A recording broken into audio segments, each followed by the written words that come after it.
ebesi atwede kurum e coin na say to the sense say one way abeto pa atwe na sa water west work akra bi na no potholes kakra bi so wo ho na awu se wo free ga so ba Sio watenase aduana ba Kofi Asante anin bema wonsinsuo mansa na waham kotopumpuni a woda ya ma boada ncham de ho santena kopu bunu mu popochichi a wofrinsu ase beka so woda ncham awu a yenyi wachinyie kankan ntamantu kodu ya baka nkama yankari uni ya hu muduro wonya bema wote tatatata na odimirika ekoto tata ne tete wa wosi afiri tete bekoin a waji udin wa akono Kofi se wo kɔ ba bia ma de nchi wani mu o ne bia no anankane ni bi da kwam anopa bosu agugu no so ama ne trimu aye nya eduana de hia wotuja etiketu eso da ye kese odoto kese a wase wanyunu abodwese na yemfemfimfim hunahuna wo de omanfo kukuru ye a wantumi no wutimi kukuru ye nanso e ba se ye kukuru wa ankasa no ye ntumi ye no nti ye de kuro yi mu nsam hye wa no se ka kire ye enne waka ma akoma atoye mu ne ye se de onimu to no ono ne ye de ni gina toro no anu o kura ne se kosua dandan ne sabofra kuma ne kusa ne se bode a ye de atuja so Kofi kasa. Right, Ghana, we are back. Good morning once again. After the pause, we dive into other issues. You read the newspapers available.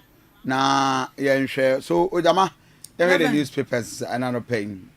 Yes, here at the free daily guide. Now, daily guide, and rather, NPP, Amanyokono, and Semchofo and Shimu.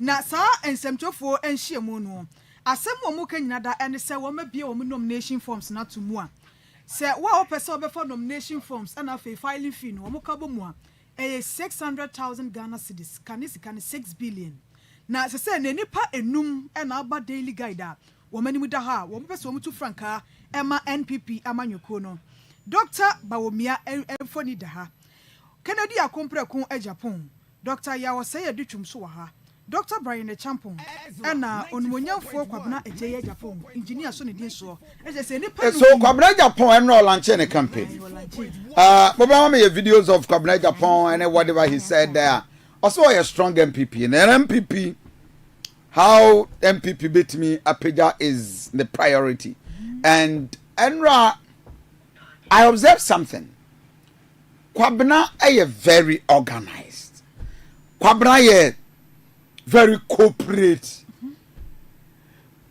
when it comes to the MPP in terms of organization. Where and the wife attending chain.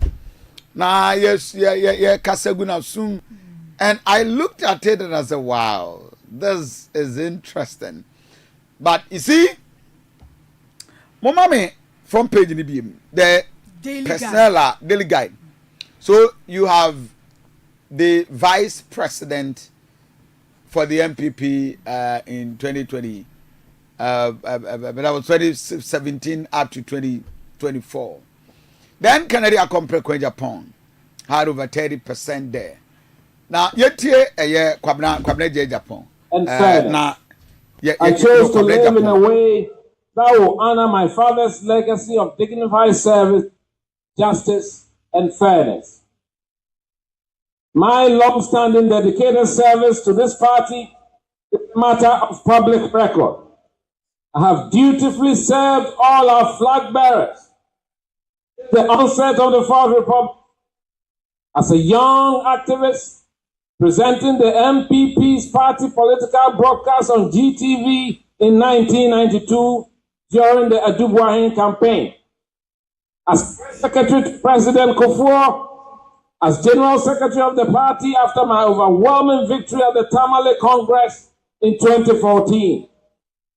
And even after my suspension under bizarre circumstances, I returned to help President Akufo-Addo when he beckoned to help win his re-election in 2020. And in 2023, after contesting the presidential primary, I wholeheartedly supported the eventual winner, Dr. Bawku. I've always remained loyal to the elephant. Because for me, politics is not about self, it's about collective welfare. I say this to the glory of God. I'm very glad to proclaim that I have an unblemished record. I have good relations with every leader of this party you can think of. I'm the bridge between our founding fathers and the future of our party. Right, so we're Kwabena Japan engineer, and we're making a very emphatic statement. Very, very emphatic. And Nasim Yinan said he thinks that the party was several party in all humility. Was several party in all angles. And he has served almost all the political leaders who have become president of the party. That is Kwabena Japan. But who are there more picture, but I didn't know come. I didn't know come. I didn't know come. Jogate will come. And Bamam for started a move say where the air question and common fa Bibiama educhum. I'm for you to say educhum will be the best bet for the party because whilst Dr. Mahmoud Baumia is battling with the trouble, battling with the setback and coming back again, and of course Kennedy Akompre Kweja Poman for who say on also battling with the issues of posture and then the discipline and then Niama who do no they just say almost the batter nama what is the name? Kennedy. Yes, Kennedy. No, Aduchum will be the best bet, and that debate is ongoing. And I no pay me Aduchum or Munko Furina to soldier on for God and country. That is one of the MPP, but they are paying Okofa 100,000 Ghana cedis. Submission and filing of the nomination 500,000, which in all you are looking at 600,000. In fact, if say Enipa, and I don't know how much be successful no, they are going to return almost Kanama. But even say party in Enipa 80 kra for the 600,000. And yes, Kakituo 600,000, 600 times Enipa 80 kra. You are looking at over 48 billion cedis, 4.8 million, which I think sir add value to the party. But Memeka said tension after conference, tension not died down kakra. And a lot of them are doing campaign, very, very serious campaign. And I hope say so a good 10 there. So that is MPP. And then for me bidding come up. So Kennedy di krata by. Yes, I'll say. Obeba. Yes. Was in the cabinet on the diet. I cabinet on the nomination from Samano. Yes. On also so the krata babuntin so Gina. But Kwabena Japan. I think it's a party that's why we'll be breed in a year. Because also we are young. And he is more or less an authority of the MPP. Kwabena J has gone through, though for now, himself, difficult for him to win this flag bearership position at this time. But or a future bet for the party. Or a young, I mean, Kwabena is in his late 50s. Onyenu 60, I don't think so.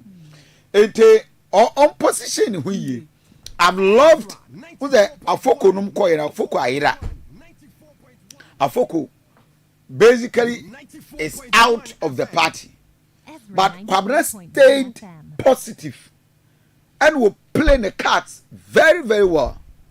And I will not be surprised. Obeka for now, Wabro, General Secretary. So I chose to live in a way that will honor my father's legacy of dignified service. Because what we know say, Nanado can be empty na ma Kwabena Japan udu the way. But Kwabena so when say, Sasia de Wabro, General Secretary. But I think say, Sanka Kwabena bet me a General Secretary. No. Now, what me a reposition party back to the lost glory.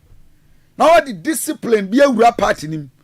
Now the next 4 years, Wako Aqua presidential prime minister. Kwabena would have had a very wonderful move. But I mean, politics will be African in him. He would always want to, you know, take the shine, and you know, whilst everything is colorful, or he would want to enjoy. So, motor riders and so, Edinachi, and that is Kwabena Japan. So, Ojama Entwaso. Yeah, that's what daily guide wa. Na eye lawyer Godfred Yebu Adame Kaneno Attorney General. Ebo Dr. Dominic Ayine Subo bi se enanu da accountability government accountability series no ojina CMPA so koken kan ye no ase entro wo fa baabi enti be ya entro no wo twa no wonyai enti Godfred Adame ena ka kire Attorney General Na me Attorney General dey sama ka so say sa Attorney General no me hu ne so the type of Attorney General adwuma oye because yen kan okre no obi nkan kire Attorney General ne say nye say na edi Attorney General wo kure mu ena na mechi wei ena na mechi wei ena na me di wei aye wei ena na me di wei kwa na say na edi Attorney General dia say na nka simple because Attorney General dia minimu say we di wo case kwa wa ye adwuma wo de court wa build the case na wo bibia wa ma wo prosecutors aye bibia wie enti ebewi ase no ne yage atum so oh the Attorney General awie na dwuma nyina na we the Attorney General and wa ba no woni nam radio so ne ayi Attorney General by why press conference be 5 president ne kra wodi president on your press conference so for me I don't see so Godfred Odame for the first time I agree with him say Attorney General didn't throw the door na dwuma oye ne radio so TV so Attorney General on court Dominic Ayine wa no pure but na mo opposition the bia obi abaye no omuno and he is a very senior man at the bar but maybe the kind of adwuma. But anyway, let's go back to the New Patriotic Party.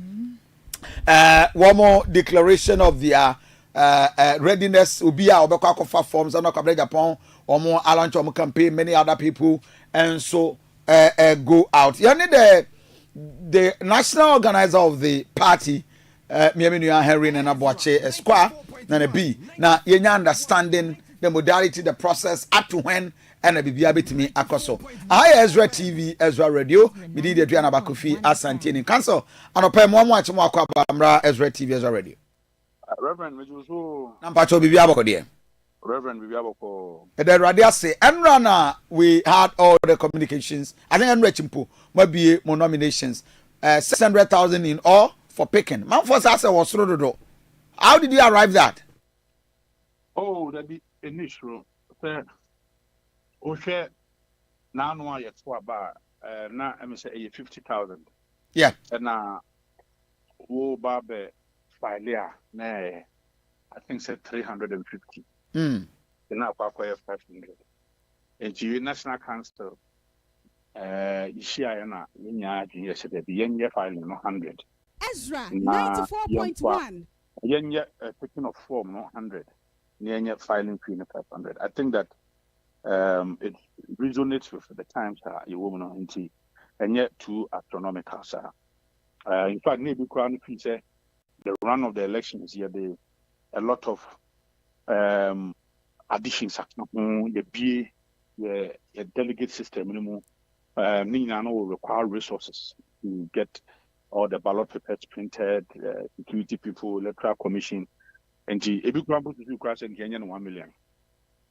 But the times you will know is that 500 no a best.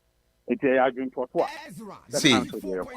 Because once I would give for a lot of delegates now, as I speak, all former constituent executives, all former regional executives, all former national executives, all former MMDTs, all former ministers and deputy ministers, of course, external branch, and they first Nanka a 12 per branch in the battle, and then all the 17 battle, and all former branch executives in the battle. And it's over my expansion, quite a big expansion. Ezra 94.1. The intention is to sanitary the idea. You have to be crowned and count, but the big yet settle on the show. I think it's okay.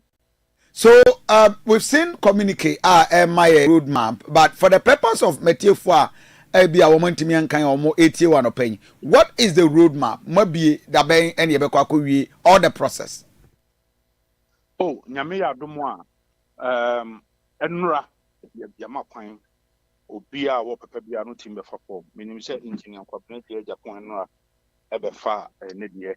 Nyamia Duma, Busumi Chipepe, a year 28 of a year August, now you're close.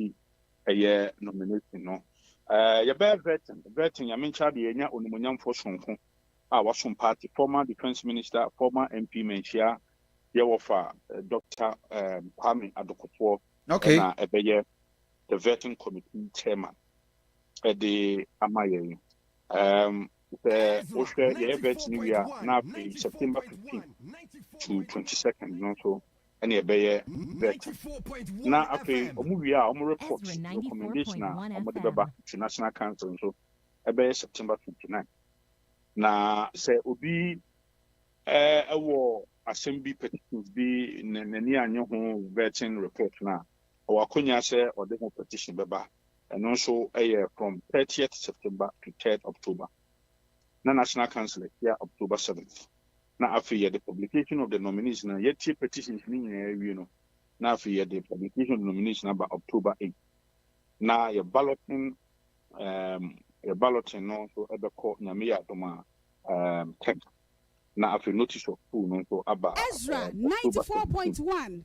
Now after election day now can say 31st of January 2026. Now runoff say BB so be 50% or say runoff. Sa runoff no about 14th February 2026. It win and say make say. I mean, for me, I find this as an inspiring and very necessary departure from senior needs your prime minister waka. Senior koto aban 31st year. Nyame aduma opening bi obabe candy phobia. It means say candy for no okuta a whole 3 years to campaign. To execute an effective campaign. Baby anyway, we need drastic measures. I fully agree with National Council.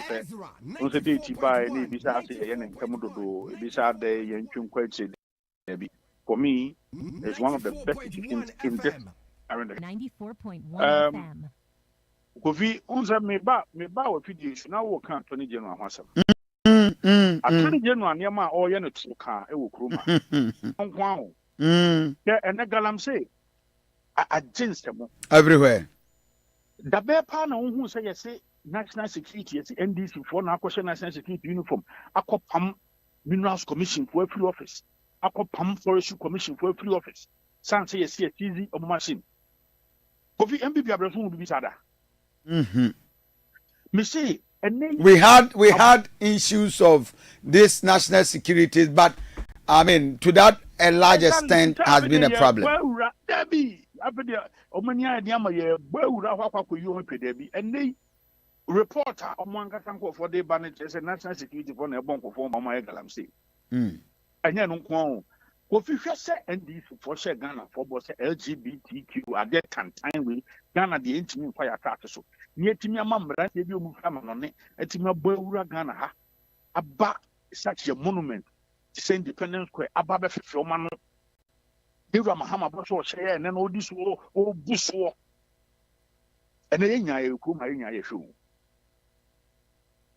In Yakumania, am I a MPP crown? Yenya and what dear also to me to criticize it about you. Why? Because of internal elections. I'll be very fair.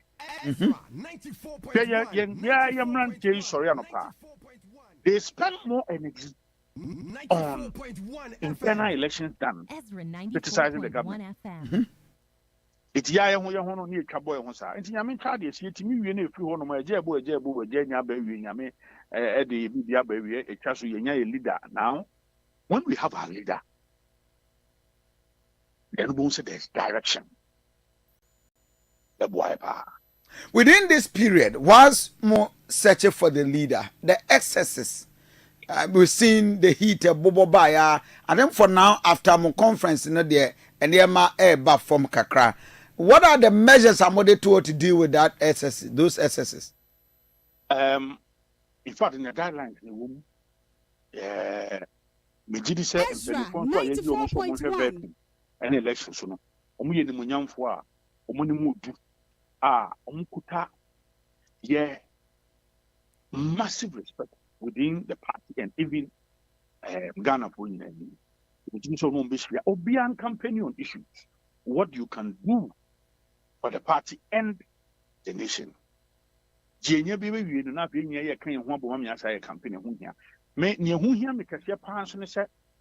The vetting committee, the elections committee, and the national executive, we should be able to deliver free, fair, transparent, credible elections. And that should be our hallmark. We cannot compromise on that. If we're able to deliver the free, fair, transparent elections, after the elections. On the issue of free, fair, transparent, within the MPP, you say elections say you call for the various positions, you leading individuals in your party with positions are almost openly a campaign, this aspirant or the other. For this time round, more any prevent any of your party position holders. So you money mana. And we have always had that. Now the moment there will be a nomination, so will be on who vote to be ano. Obia why a party will be no Casemniana, it will be a Okuta position. Will be a right from polling station executive, Okra position, or a penny was here, constituency executive, or a penny was here, electoral area for, or me and penny for us here, region, national, here penny for. In fact, because presidential election and national elections. National executive, we are actually handling the elections.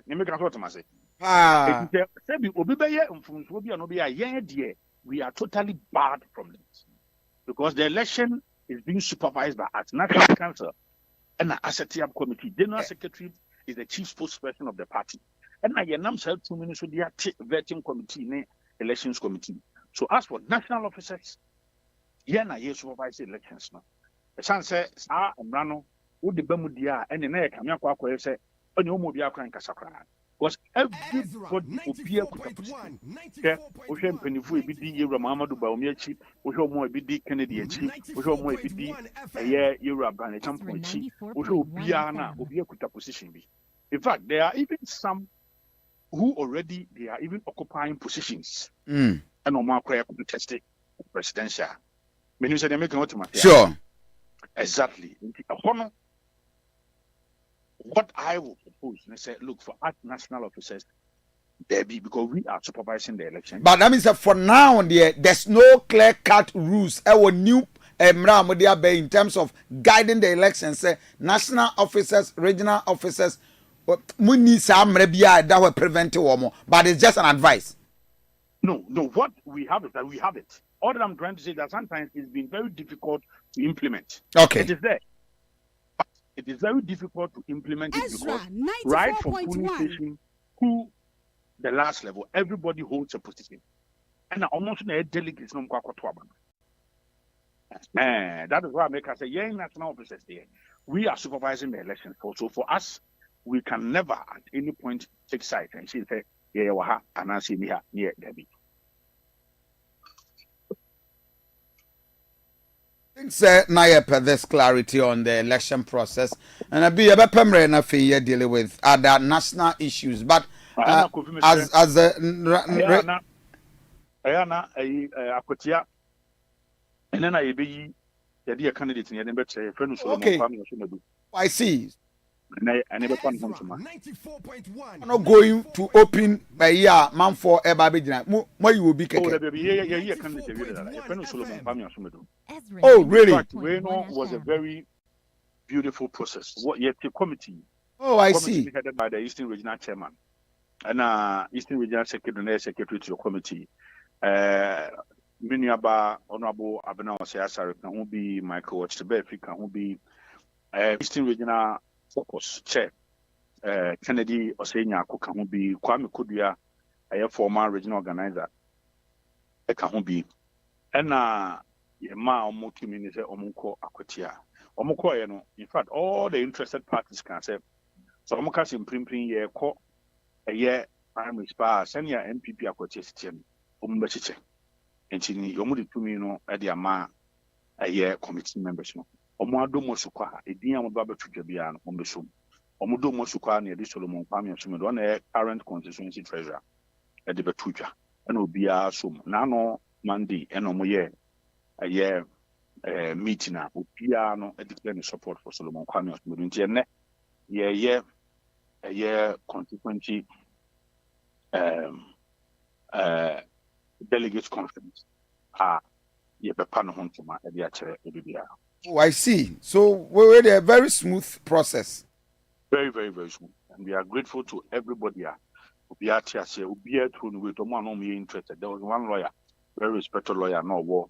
Watiase, even constituency chairman, none who interest Watiase, and why would Yamami Amasi, former MP, no crowns who interest, but no crowns what Tiase to in Funini videos and who are no many GA. 94.1 FM. But the electoral commission officially were declared it in the vacant. Omuko yeko IPAC meeting. And the electoral commission between that said, I didn't put one team to pursue to on the 2nd of September. But officially, but the IPAC meeting now on the Twitter said that is their intention. And she had a one home, Jenny, and the share campaign at the Akutia. But Akutia, IGP, no, say, 1 year. He will go down as the worst IGP in Ghana's history. Why will you say that? Ablekuma ebesi ne. Womwa omumfoni mema be 15 ko 20 omumfoni epiepie. Wovi infoni unhu bi. Ma hu bi pa video ni nyina ho. Yes, so say video we bi o Ezra so. Bebe. Ebesi ne. Wovi one who say police are making any decisive arrest and prosecution. There was a communication so much in the too. That if you want to buy I don't know crocodile. I don't know. I say trying to say heat need to buy and crowd after about 1 week normally I reason buy. After a week later normally there's so much in the too. A week later and not so much in the too. A man fa a cat be a mass incidents near condemn or more involved no ye manhunt for them they be anti and one of the cat they buy. If I don't the cat buy so much in 90 million, that did Nana branching in Bawku, and I'm You don't mean it. Nanabi, you don't mean it. I'm telling you, the videos are there. A gentleman I born in the action and no and I'm still gone. A mobile conon on in penny for living a mislead one. I see. I'll send you the video. Wow. So, it's Abasa, you are not, developing any confidence in the police service. And the Yemon party, no question the new patriotic party, Are you going there with some fears? Oh, Debbie. Ye kohonum say, ye see what Blukumani efficient be peaceful. Ankwan Basan, it being CBM Wakotia. It being CBM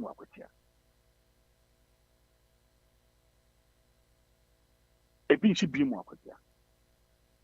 But some man here so I corner side and not just a gun and the ever born no. Entina make us a neyan pay to my producer ni being fair. Yeah, the phone mumbu so money akwakusi. Ezra 94.1. Because yanti hunka he. What time could you in America? Me maka. IGP dampari and maybe brana me nya adwen. Asem you didn't nya adwen back say. But see a Kokuma by election. If you want to say BBC, not at all. You call a just by election. What you say BBC? Not at all. I sent by what you say BBC. There was some skirmishes, but we'll make you arrest. And maybe as a MOPA MPP for Krawe at disadvantage. Exactly. And I really mark in fact, BBC shots as a banana almost champion authority. So ask yourself, IGPU, Then why addicted to a 19 police stations penal. In fact, you know the most disheartening side of it. Ebra made deputy. Not only police would hono. Nemranti unprovoked. I have babe 15 ebano. Police for police who say as a state sponsored. As a 2 million churches a police in Timinya Moshe. It's even when my deputy was standing out with the police, Omo Baba Chini Freeho, Ranty Bay 15. Baba Chini Freeho. Look what happens in Obia, Ebia, and Kibu Kampan and Yamaton Safrano. My deputy Nebema was a Ranty in 15, a goose. But Nana, we don't want to equalize our political mishaps because yentimin koye nimsa. But with the NDC's some George, normal refers to I was Westward on the course. The same thing. We had people defended. How do we go forward? But you saw the hell. I was bye. And people never so. Yeah. Now the Danko go quickly set up a commission. 94.1 FM. Second, Ezra 94.1 FM. Yura Mahama. Now, Baba President Notro Kata said IGP and send me investigation into past elections related violence. Okay. Yeah. Ablukmanovi, one was a president, I can't want them. Not yet. Minyanten count. Kata, I can't send Kodoma, Palisus Mahama, doctor. And so let a crime now say, oh, Ablukuma, very unfortunate. Now, what directed police on Munfimu, now I'm reporting to maybe a week or 2 weeks later. Yantefi. So, assembly and opera. Ablukuma, I was so that is why all of us, Nipadona condemn here. And the commission. Okay. And yes, Nanki departure. Into from Ablukumano. Don't forget, sir, we have had almost about 3 by-elections afterwards. Yeah. Eti Ablukumamunya san yetua ye no. And na sisi ni timid building ya 3 by-elections e ko yina no. Ye ntimi anya ni si ye no bi e wa Ablukuma. It's so if any say NDC saba so na Yura Mahama na woso. Na unya a minister of state. Na oba bontin fra na be kasa ensem say ya. Obi anka hwante no. Obi nipa no all glorify what is happening. Then I remember saying that you have a catcher and so a minister CNT or on here kasa mu ye. Any man say na dey send me. I said Katia said it. Oh Manti then na dey tap dey send me. But I think their general secretary Fifi Kwete also condemned the act. Yeah, that is the yes, it's a response. I agree, but you see, all of us, we colleague national officers. It's yeah. But also take action and you can't want to mean. Okay. So I agree on the condemning. That is fine. It's good politics. They are colleague national officers, but then beyond that, and Manyanti Peace Council. Ezra 94.1 party office. 11 years. Okay. Ombetienga. Omusombabe's family. Ombetienga. Where Ombetimo? Also, on a bombing chain. Ombetimo can be oh, there be some buy, but can I do it? Oh, okay. I send me by Ablukumano, but what's the Peace Council? No, not to my records.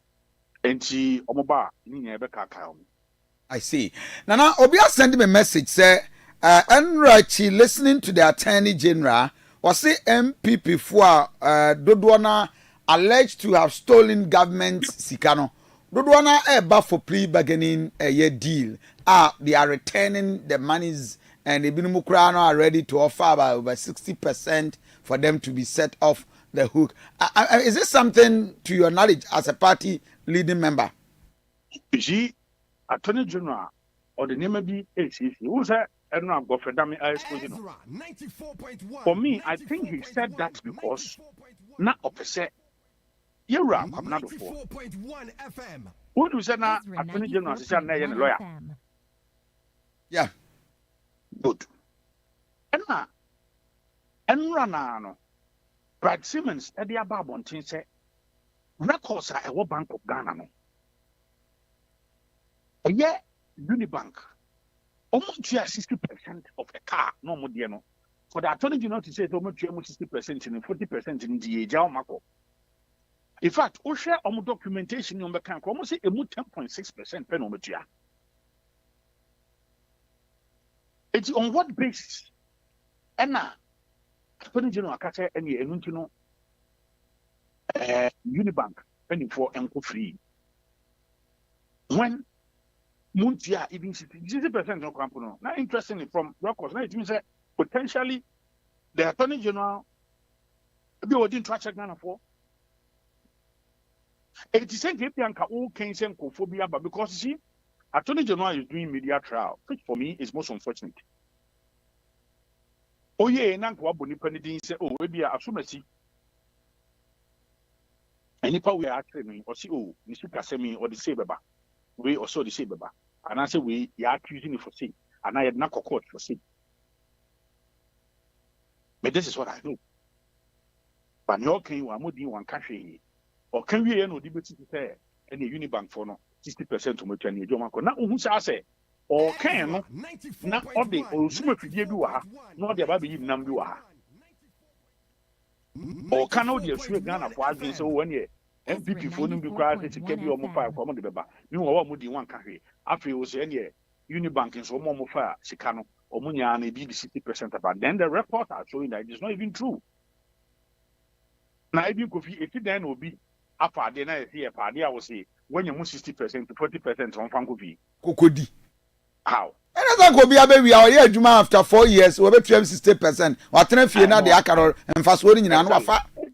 Asama or can be a Anyway, Nana B, Mamin Fawunsia, I'm more than grateful. Right, Nana B, the national organizer for the New Patriotic Party. I say, is it Akwatia? Will be a brutal match, and the IGP. While here he will go down as the West Inspector General of Police of our time. So Yantwa de Fab for baby. You met with the voice note about 0531 455 105. Why a part of the discussion. Fab what for me room. Now for young concord to us your newspapers and so. Odomi Enterprise say a banner lighting gadget pardia and in a catching a watching war. Whoop a light papa edia decorative fear. Why crowd pa. A banner lightning gadget what will be electrical wires, chandeliers, mahodo, whoop crystal light, corner light, street light, wall light, rob light, the ceiling fan, and in da, or Domi Enterprise brand, I was Ebekebi. A ban home, no commercial appliances, yeah, that's what would be Ewana catching a check when I would do our bang a Jabba house where the number is 0208 727 907 0208 727 907. Pep Mesha was say yam krobe Johnny. Say we yam ana ekurado krowo yam krowo sano na meka ho asem. Afa ya na obota hyehyɛ wo. Udidi ana dwan na ye cheko na semframa gina wo yam. Eye Pep Mesha ana betimi aboa wo. Enti wo pedro bia to akoma se Kolonak Mr Heba ana apidank. Enkran eye Kingswalk Heba na se Kinok Heba. Obo se eye Smart Heba. Sunyane ye Cap Heba. Anase Mose Pharmacy Bogoso Unique Heba. PK Gombila so e watermalik brekum eye Kinok Heba wo Thursday market wa takrade eye crisis answer our answer anase nimdie Heba tachimai eye opoku amiya pharmacy number is 0542 397 057 0542 397 057 Fantasia IC hair relaxer Mama Sonia Cosmetics no ni new product ni bini wa ba wani wanyam anu trini enti for Fantasia stress dem fabetwe na fabi stress dem kama na fabi sire mu so ankasa ebeboa wo amatini no aye no me no pa enti sa wo pe Fantasia IC hair relaxer bia Mama Sonia dia bani bia to a enkran ene kumase ena abenya no kumase number 0207 667 752 0207 667 752 ena enkran dia 0302 668 420 0302 668 420. Afeyanko newspaper. Right, yeah, to the newspapers. So which of the newspapers do we have? the new center.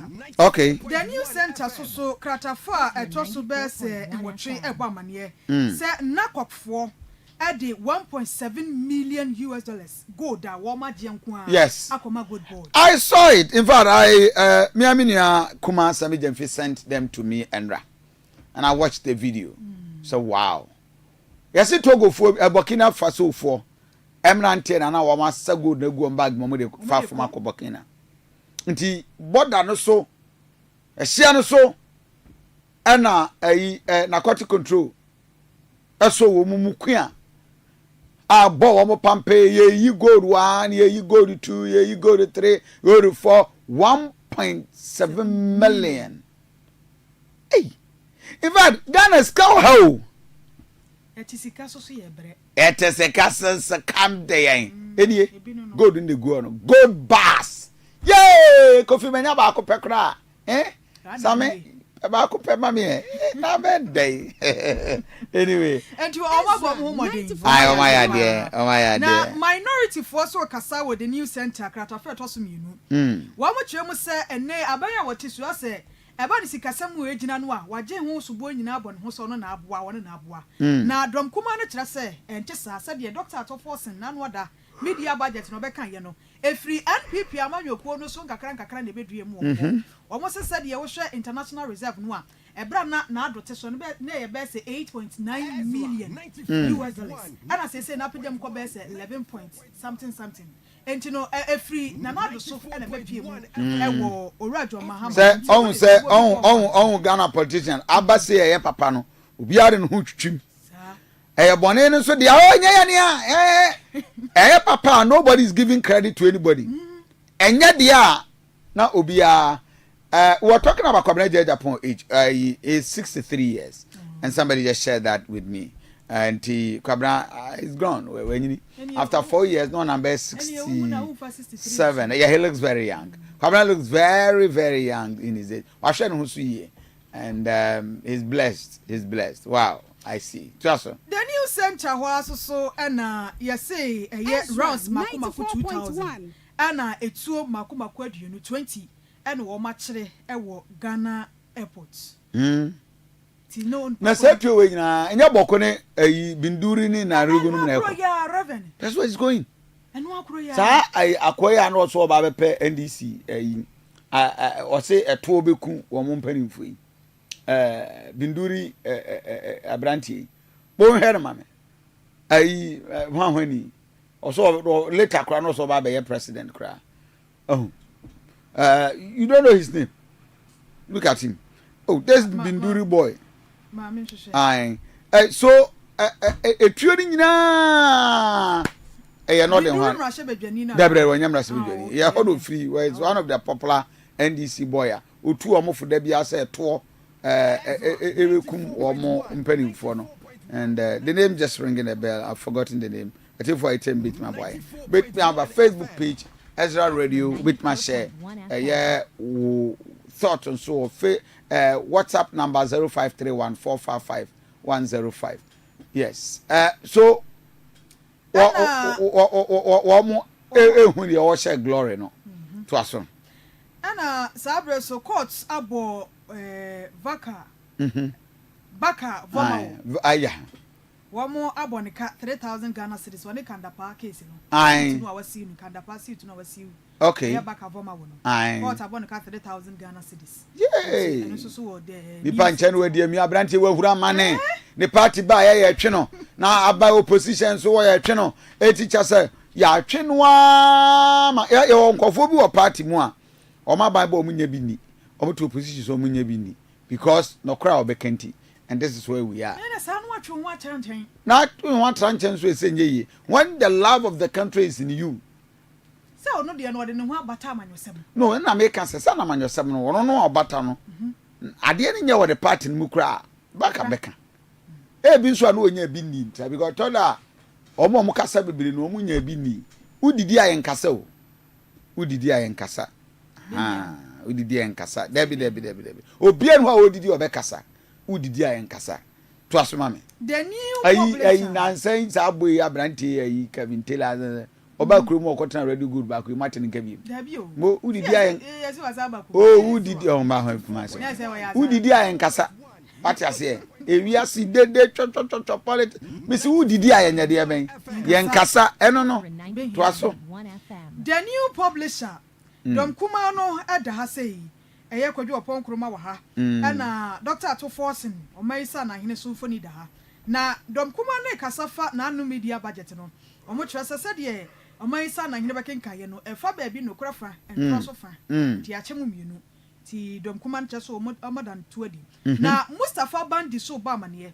Wo kyerɛ mu sɛ akwatia ba election no a ye kwa akwato no. Akufuado mema no ye be kyere wo mu akwatia. Na minim akufuado mema no de wo kafa wo mu ho. Ne de wahunu ti wo ka te de be kyere wo mu akwatia. Ti Mustafa Bandi se bi na bi ka se wo mo de wo mabobo wo mu. Na obia hese de be koso no they cannot be blamed. And it's a very serious thing. I think the police should be up and doing. Because in all sincerity, Akutia by election there, be one of the toughest. Very, very tough. And say your quad said a quablicume there. I'll be surprised at the IGP. Very much surprised. To us, mommy. Yeah, call the Chronicle. Na engineer kwabena eje Japan ni foni da ha so na ye perfect obetimi lead and sure kwabena Japan ono so ama na ye bo awobo no na Brian the champion so bo ama na ye say the Brian guy looks very cool. A fine guy. Ono so shawo. Oh, Brian a fine guy. And I want a fine guy. A fine guy. Revenue. Jamasa Brian a fine guy. Aha. I see, but so Kwabra, I am the most viable candidate to lead the NPP. Kwabra Japan declares that the official announcement. Brian and Champon files emergency motion in Parliament over what the details in so but so far the question has been as one say, as someone say, has there been an arrest? Because in Tiago say nipa ba kone share. Saadi pakunkumi nyina echi. Hi Ezra TV, Ezra Radio. Bidi the Reverend Daniel Kofi Asante. We bit from Aduanaba. Kofi Asante ne the Asante Regional PRO at the Ghana Police Service DSP Godwin ahenyo. My brother, many years ago. Bibi abako there. Yare dia che. So what is the latest update? Ewa samase. Yetimi achi obi wo hana. Ezra 94.1. Investigations gather your intel now there. Very soon, narrowly, no, we will get into the heels of the perpetrator. Now, they say, Obia can accompany him now. Yentale apeke say nipa baako na edi samboni we mienu nyina no enti enche den sampa ana sampa ebeba ma etiefu nyina ase to be sam ya yenye arrest ba gusu a ye gada ye intelligence a edi ye yedwuma where nipa baako means ono ana ebotuo no or ona engineer from behind. Yes, Yenta Tresse, Nimpana Ukum on Henano on Wednesday, no, on one na it is somebody no on Friday, no. That is what we have picked so far. Pay our intelligence teller, they are picking on the ground. Eyewitness accounts back at us, and no, we two, Netimu two bike is well. No correct, no correct. Omi no Napoleon rider no, Okuli trader no. Oh, I.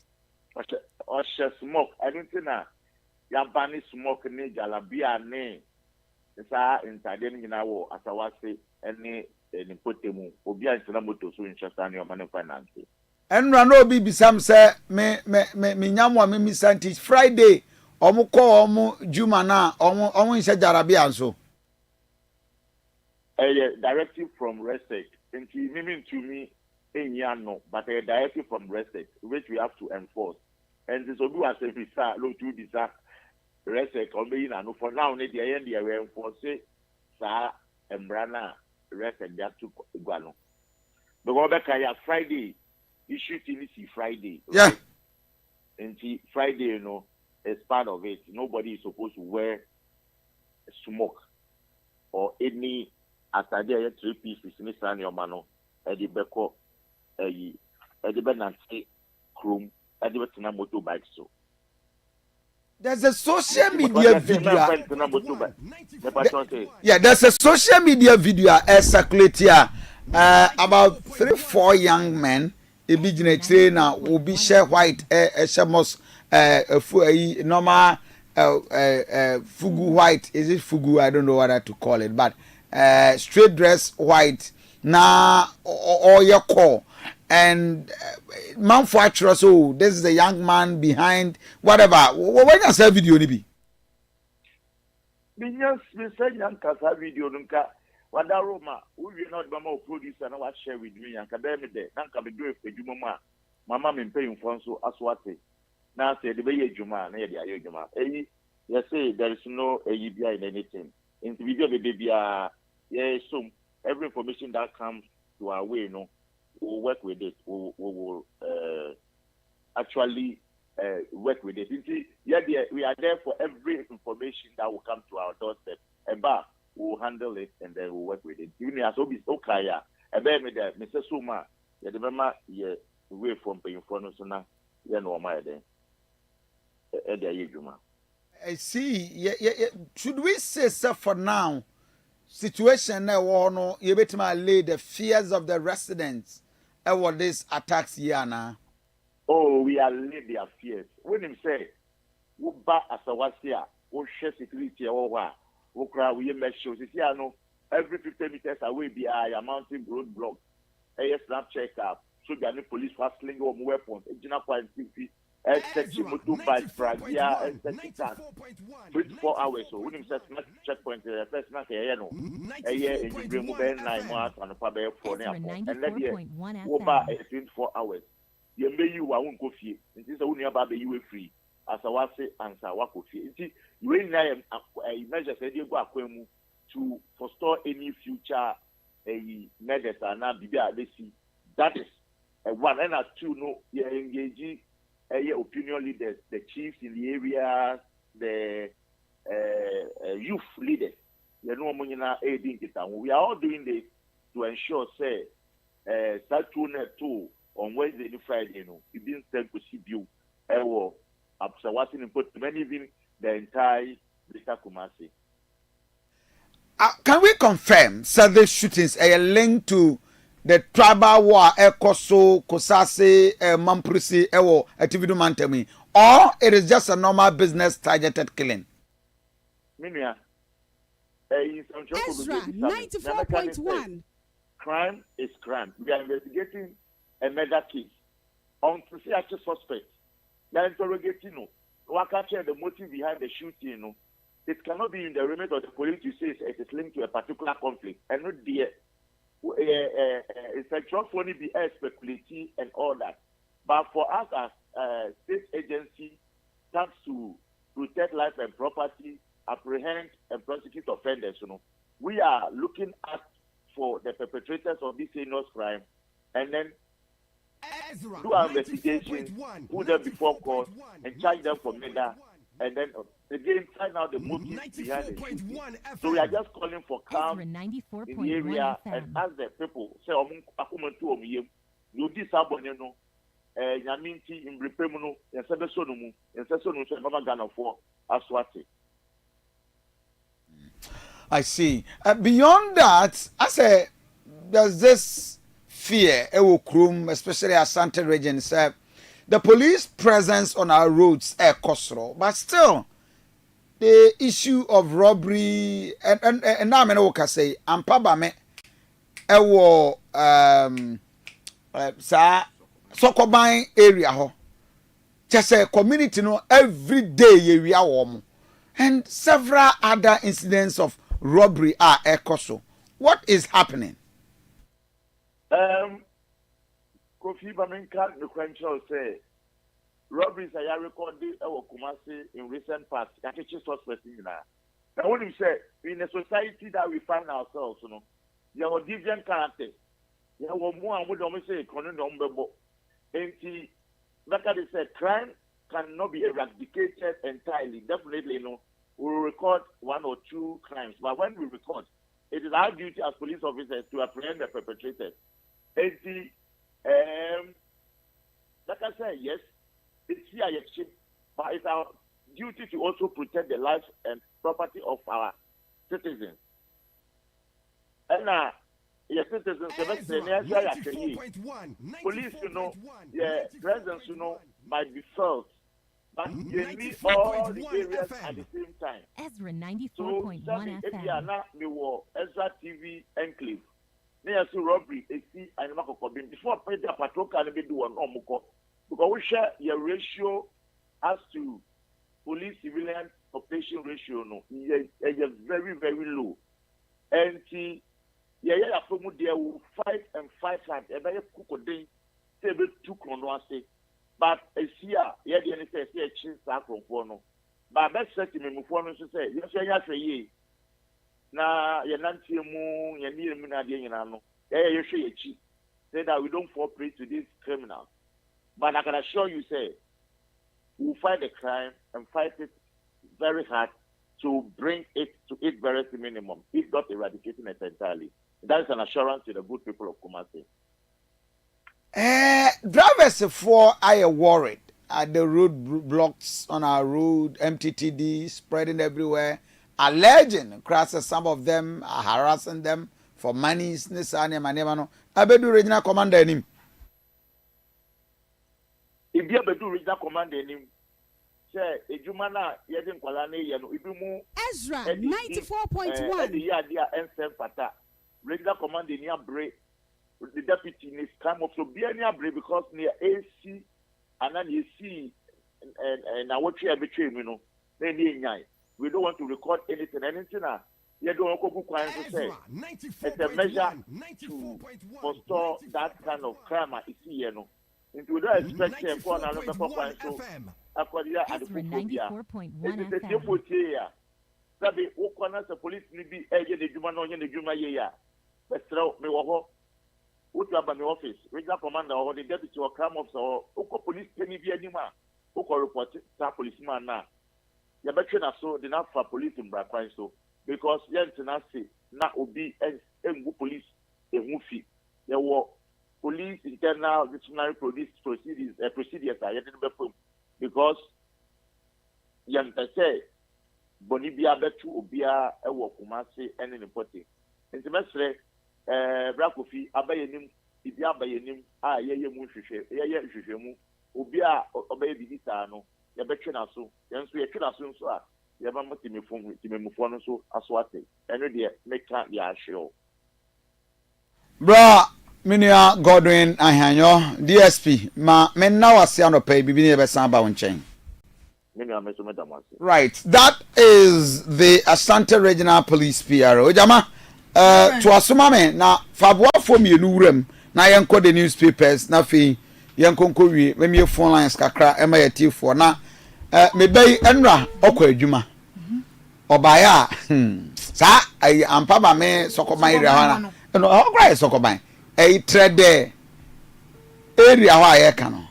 Ya wiawia ne mpaboa we chese we the president we the brass chese ni bia in fact mama bone form straight mattress or that so cry mattress or that so cry tam de ko na paste cry for na mattress hey jama and is it sir condemn for na new site no so for me very careful with them. Many of them are criminals, many of them are thieves. Any one more crook as can see the door no obedua osisi a munyina makwa afuom no mo ne nam second da ne aso da o mo kon no mo spy no okura aya ne so obubu boyre aya ne so oba bepe adoado aya ne so was condemn akronfo nko a me ba Philip eno of friend me was papa ma bra ba abofom kwa me ahe wo wa ahe no wakwa akowia no ayi bebu that stretch the bebu ampa babe area ho enti misra akronfo amu area ho so obi the brass aba obi the ntade obi the shoe obi the boxer shorts ne singlet ne we the scan card e dey amunim say dey mumfa ma ba me srew me be ya mobo me am ba oto no ma me wo Nazareth Society da kujum ya wi am be so was it a day before omudi kan be wi a dan glass ayahye Luvers no be yi Luvers ni nyina tutu fan de koye just say fie be tra ho de omu tutu fan bebu ampa ba me area ho ena on the okwadwuma obaya 4.1 FM toothbrush bucket odwarim ne bed sheet ne sponge towel sika empaboa entade in fact unim scan krana ni sika ni be a tight book mu no omuyi omuyi scan ja tight no tight book do ompe hey oh may the Lord be with us asemo na brush so de all koye day what koye day we jam brush we jam akwala yi ewiemfo ba afed wo bobre o abon the form so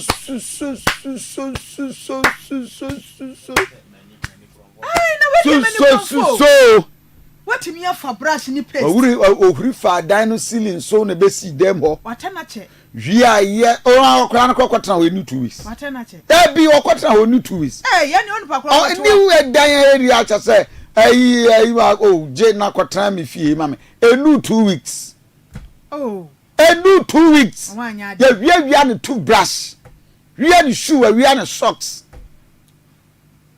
ojama enti mesramo bebu ampa ba me area ho obi de sa na me nyina bi ba me ba bi dia na awia mo fa na de nko ya ne kura se wawie se nu akoton ne fofofo oton kura na ye beto mpanki ya beto obenya tofo na da bia amanfo ntokro no de da asemo obenya tofo anyway 94.1 Egwambe Herbal and Homeopathic Clinic was say about whom anasa and isoya dia na Reverend na wo kan bindiru ai yes a guy near friend Steven atu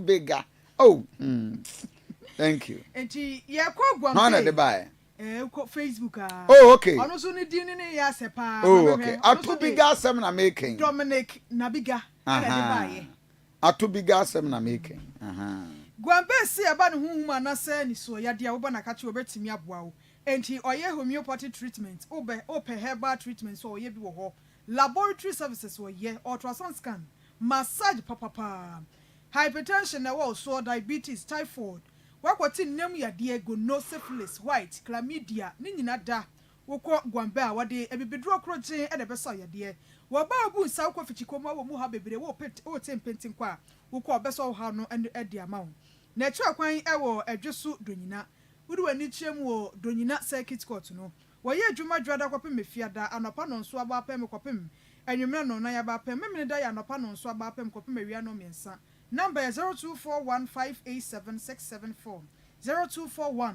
0241587674 odifo Daniel Herbal Clinic wose ba ne huhu anase ni so yade a obeti ni sete awo ne yade twa mpo a uyam na ya oja ayem kro osa yibi typhoid was so fibroid was so wosa ne obrebo no ehho aka ensasa de unipadwa nani aboso ko adokro anase atidi yade be ma wode bo ani ana so so wo ba hunsu ntimi wo ba odifo Daniel Herbal Clinic se waye ka do twem afa ba ne spiritual items bit so odi herbal soap David Buo blessing oil open door powder ana David Buo ointment susu a ode be ma no susu de akon ho yade e ba ne ho mu afemu atakwa oba brimpon store no ana Kumase Asante Bekwai Atemuda Junction wa Oben Health Insurance Office no number 0249087988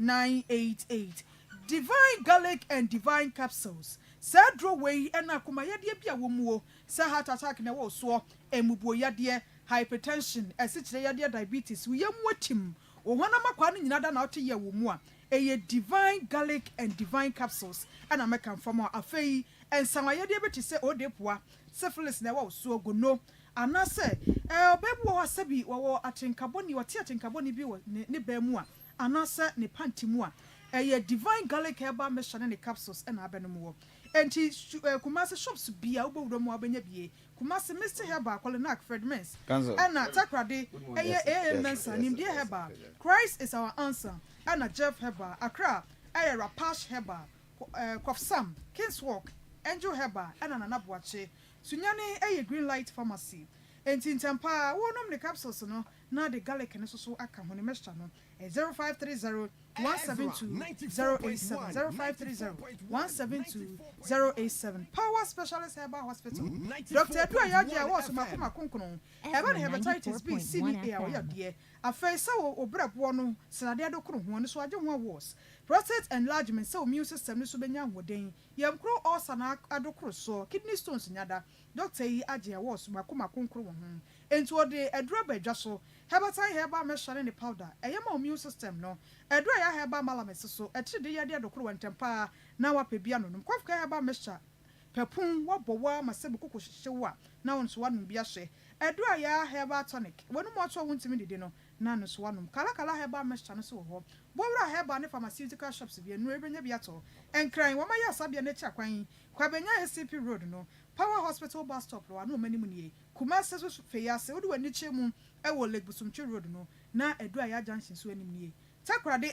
Naji Estate omo ben ya Hansaba no Rural Bank no number 0244 544 422 0244 544 422 GKB Company Limited edani yesi mu kama opebia to a wo ya krado twen eba ne building plan so afakọ na wo ncho se we na gukurusi wa ebetimi aboa wo sanso so na wo ajapade ebeti se efie anasa asase afa na wo mo na wo nyina donhwere na aduonu nan so enton fama wo pe roofing papa wo ko GK before ani acho se we na de hyen wo dan so ebetimi aboa wo mecha kwan ewo Kumase Santasia Pre number 0246 248 275 0246 248 Ezra Crystals promo 94.1 baso na se wakra wo niema efra mafoforo so bedwe mo man Ghana se niema gusu to mo che se ye die ye hye die de siesie ye hunyada ye se betwea 1500 Ghana cedis pe na ye mo advert e wo ye TV so ma wo ye bo ne nane makoma miensa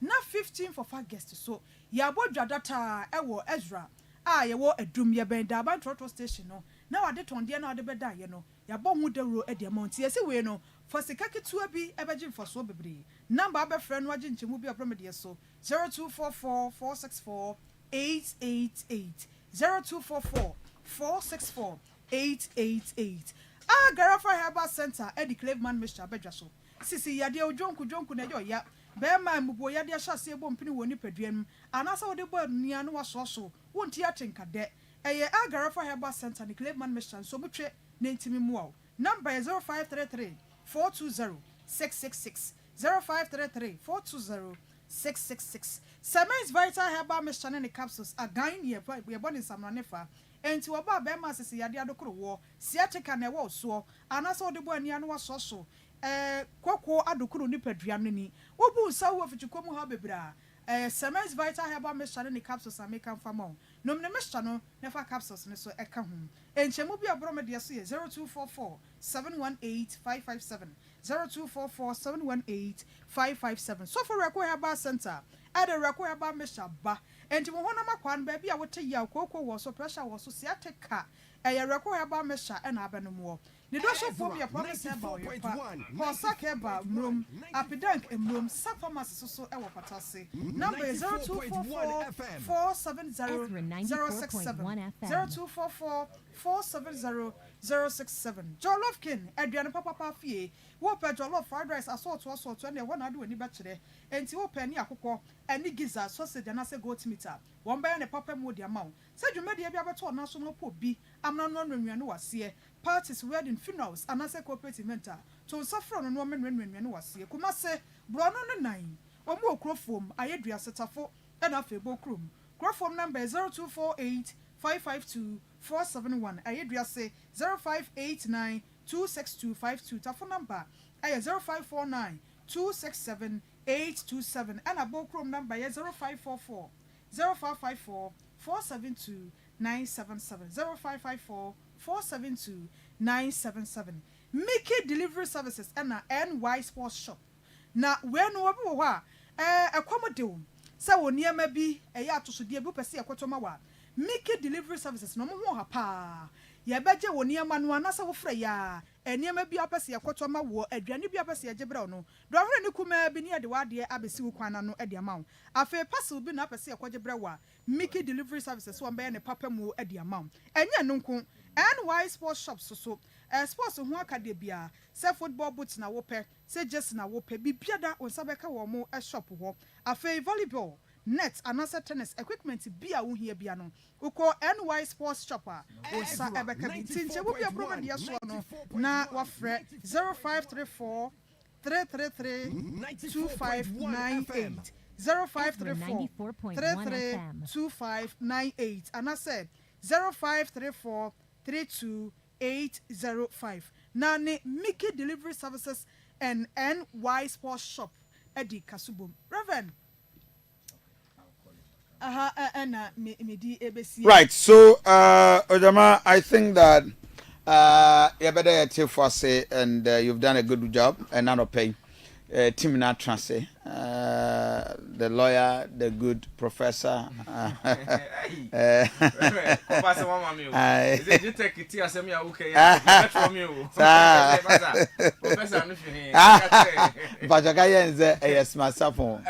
you are the lawyer, and the good professor Smasafo will be joining us. Anyway, Council, good morning. Good morning, good. The Presbyterian University for who there.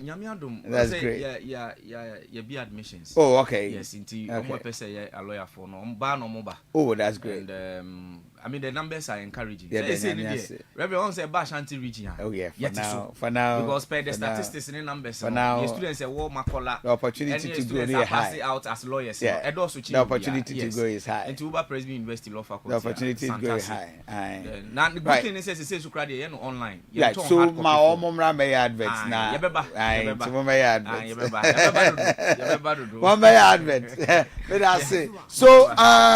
Yamfa voice note be too. We are better for commercial break. So, for my mama voice note kakra mo aba. In just a very brief, here we are. The commercial break better was on nearby the fire and panel discussion and I pay. It's just about 8 minutes past 9. The next few minutes, the mount the voice notes. Here we are. Now here the commercial break about. Then we start our discussion. Oh, we for voice note my abitim the aba 0531-455-105. Near Bo, why a part of the discussion. Good morning.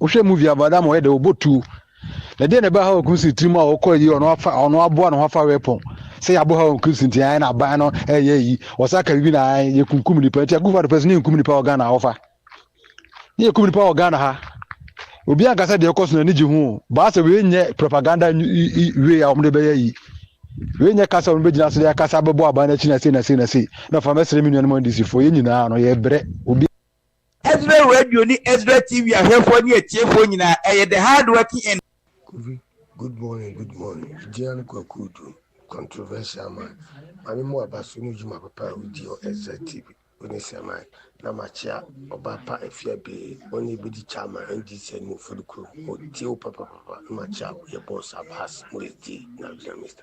Kofi pese mbisa se ade na bisa MPB pani bia party masema onka DSP party mhihye power de kwani party mo na NDC no dane abeso cheze di pipi no cheze asumdua peno mo mpa na se o party na mo ba kam asem nya asem ka hwe Bawku nsem a wokem yenim se pen ma tu na siso as say carefully that's why ye nhwehwemu ye hye pa ai bitu ase nka party mo asem NDC Galamsey 8 years and dear no mutimiye.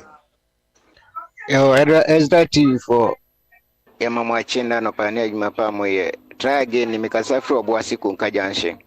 na mekwa masem so no na da bi onhwe ne kasa e bi yi nsema wo ka nyina no 7 predias a nti opa kire se ne esi wo ayawo ye friend se dey ablekuma no say hawa kumsin kwa spray pepper spray na omo chi ne gi pepper spray no eni wo kwa se ko omo chi ne gi pepper spray nti omo be koso ama wasa be spray sa ko pepper spray no wo akwatia no wafa no ho adi so hwe ne nkasa ye mu a edi na si akwatia ablekuma enye hawa kumsin obe spray pepper spray wo hono mu a nkadien violence na si wo sa election na omo ko no mu na Reverend Kofi Asante, good morning. Kofi di mikase free Ashtown.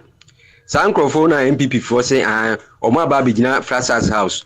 At Kofi fi omo anu so mu free South Africa. MPP for na yes ade no. Omo anu sum say fidie no. Ye wo ha na dwoma matam. Omo kofa missionaries bi free South Africa di omo kogu bush ya. Na omo ye omo tire ni ama omo tuo ni ayi. So omo nyetire na nko omo mra meko. Ya ye chi omo a ye deport omo ma omo free oman we mu. Na senke ye jeli omo. Na saadi we there be obi gina ni baabi fi na no a eno utimi ekwachi no Reverend Pacho, good morning. This is Radiadom on this Mike Munamoye. Reverend Pacho, on the politician for Reverend Pacho Kacho almost say Yaniati say MVP bar hey NDC bar hey the two parties we are one young Mazamaka. Reverend Pacho, you know, well, no, can say, more was a job for Moka movie. I don't know, MP this for no 5 years, to about this because that's a year or 2 about. I know, say, I want to, and let's say, Chasmoka, or say Ghana from which room. And this is so, which was a Ghana from which room. So, I'm so which is one for the MPP. Hello, Reverend Kofi Asante, Krasa Sumjenka, Oniano Payo, Commando, Mikasafra, Homaso High Tension, Mechia, me President John Dramani Maham, Baby Obio, Namia Sumjenkano, KMB Boss Suba, Mechiano, and Mechia Regional Minister, Mechia Sadat, our Follicrum MC, Onyaminka, Obi, Kofi, Mamenkano, Crenchero, and yet clean back. The Ecoso, my Ghana, Muno, I told the Tibia, not you, would ye? Ken Kolea, Yesika, the Akoyo, Pateki, and Ken Obiba, Ofi, Mete, and Masolano Panamiti, Bisa. Then my Busa Musa minute to me and Kahifanas, Abreno Metina. Many Bibia Metimia Kano, my one obey Sebia, a politician, I say, they are the Mwa. Minia, good morning. KM Mayor ba 2 p.m. And I can say, na Mamenchia Mayor. Honorable Zuba on the NDC original chairman and a kwesi. Many yabesre Ghana ayasumdwema Ghana ayasumdwema nti niema ekoso oboko no yehia asumdwe because Ghana is a very peaceful country, so we need to maintain peace and love in our dear country. Good morning, Pacho Jamal and Mediwadu Omase. Minim so obi ani ho a na ma mekora ba ho be ne fere da ntereva edanya wo ye adwuma ma MPP de bi ani ho attorney general be ya ofe bi go Ghana for no wo som ye won som no ho attorney general wo som Ghana for nti bibi wo man ma wo se Ghana for wo man yante ase ye wo ha na do mere so na light dundum ye fre na posin ko meka bibi wo kura of kan se na pompo meka bibi nkire mpo wan fi ye akowie che ka kire se ye pa yem 5 times table mra nti atomi general ba no ye na adwe se me sum Ghana for nti bibi ne me ya accountable to Ghana se Ghana for ye nyina ye nije minim se mo de nya de mani baje because e kamo nti ene de sa yemfa yenkɔ ne sa by Ghana for na wo sum ye na wo mo ye hu ne ekɔ de ye nyina ye nije ofa mo achen ne ba ko peska gudem lo ko mo kwada so ofa no krene nyanko panim se Ghana ye hu ofa se u pia na yem shisho o banswa o yam shisho of a dear pan course under John Dramani Mahama ni NTC about phone way then of course under almost a government. What is going on in this country?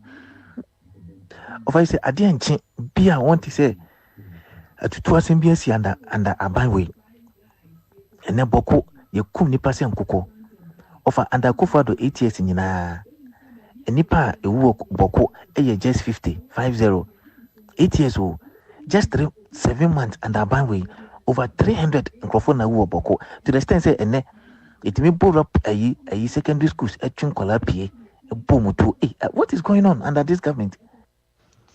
Good morning. Me did the title. I'm Chala Jinji. Oh, dear, I can say. And before English, now I'm a being Skada Mokausi, as the court, can be able to 6 billion. Say we there, say so. The Crawford is I'm a Bogana, Chronoa, Sky Cody Crawford, Sisk Edoson. I'm call delegate conference, so also Nipa Bakuma 60 billion, and away more 40 billion. Siskada so more.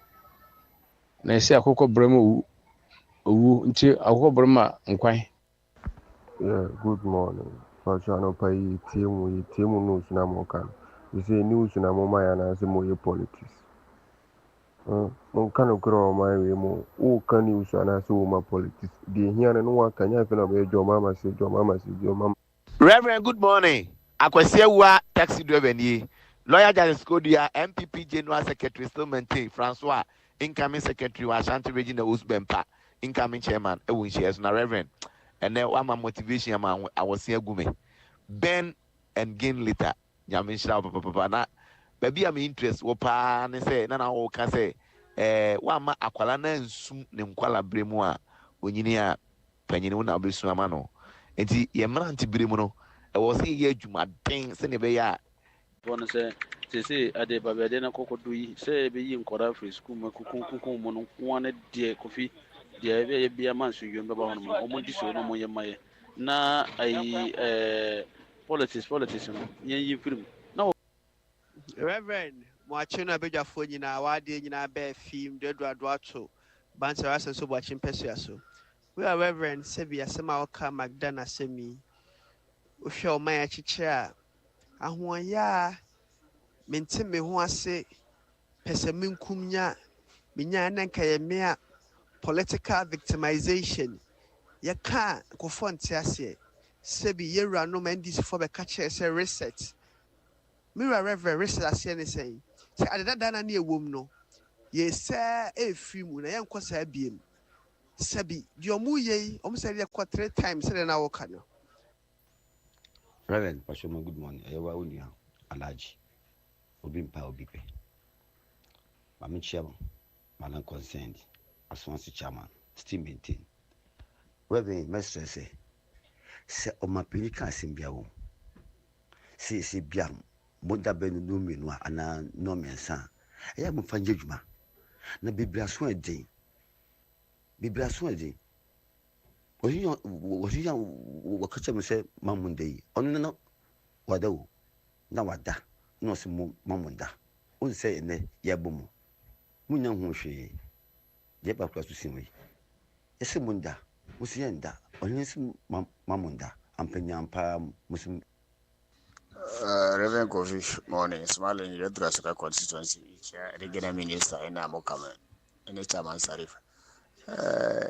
Wakala no so are Maugafra, and the Akron for him and Sacrao.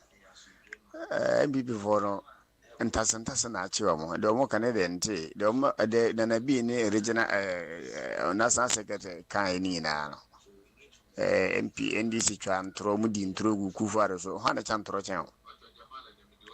Tinka nana bi kan di sebi wa ya waso yeso go no si ku fa da kasa Assolio ku e si akuni ada yi ku be je fie di mo ko rese ni be bia one side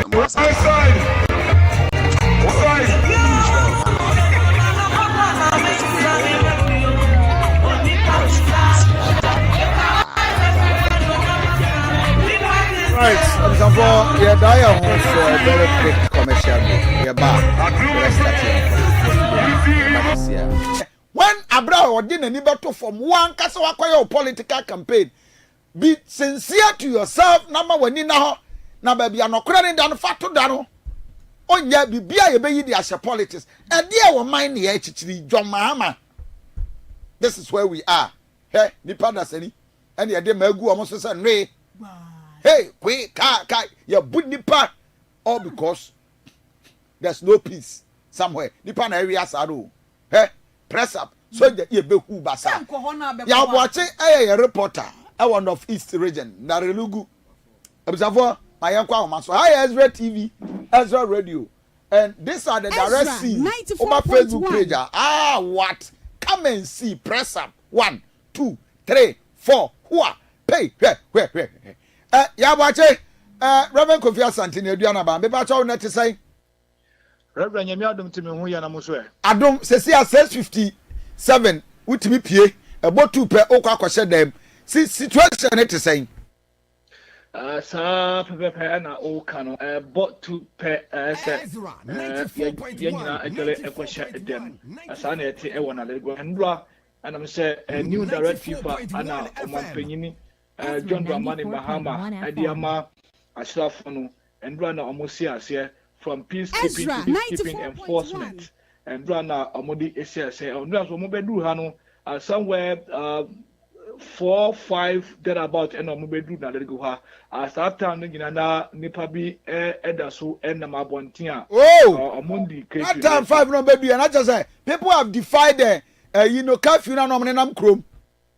Oh yes, around that time people enam abontia omonyandi curfew so nti wo share video na also with Facebook and that Extra TV ni so na sa pepepe and omodi eya omo a na omo na abontia soldiers be say na sesi egu na riru kro nim a quantification they mean to me quantify the number of soldiers sesi omo enama but omo do also omo a develop new strategy omo de back room 3 days ago no omo di cars and e ba ye but enroll the omo do na e motorbikes and omo de ba ye sa motorbike no so omo to make the cover bia kwana bia e wona Nelerigu nyina omo to make use motorbike no e di wrong.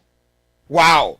Enti Nelerigu kro no mama me the picture is it a densely populated or scarcely populated you create the power bebre anase say Nelerigu kro ban had a population no en shada en no so sa but shada settlements in it no one share na we use car one share no akwa twako baby gidi say santina omo use omo choose the use of motorbike to the cars population there and shada en do so sa ti wo mu see krom wona emebo from Monday ni enim se na ye declare curfew asat enra no mu see die enti ena no mu ni curfew ni so I say ukaya I say enra many betu just say the council of elder not the Mamprogu traditional council no omodi press abi betu abontin say curfew na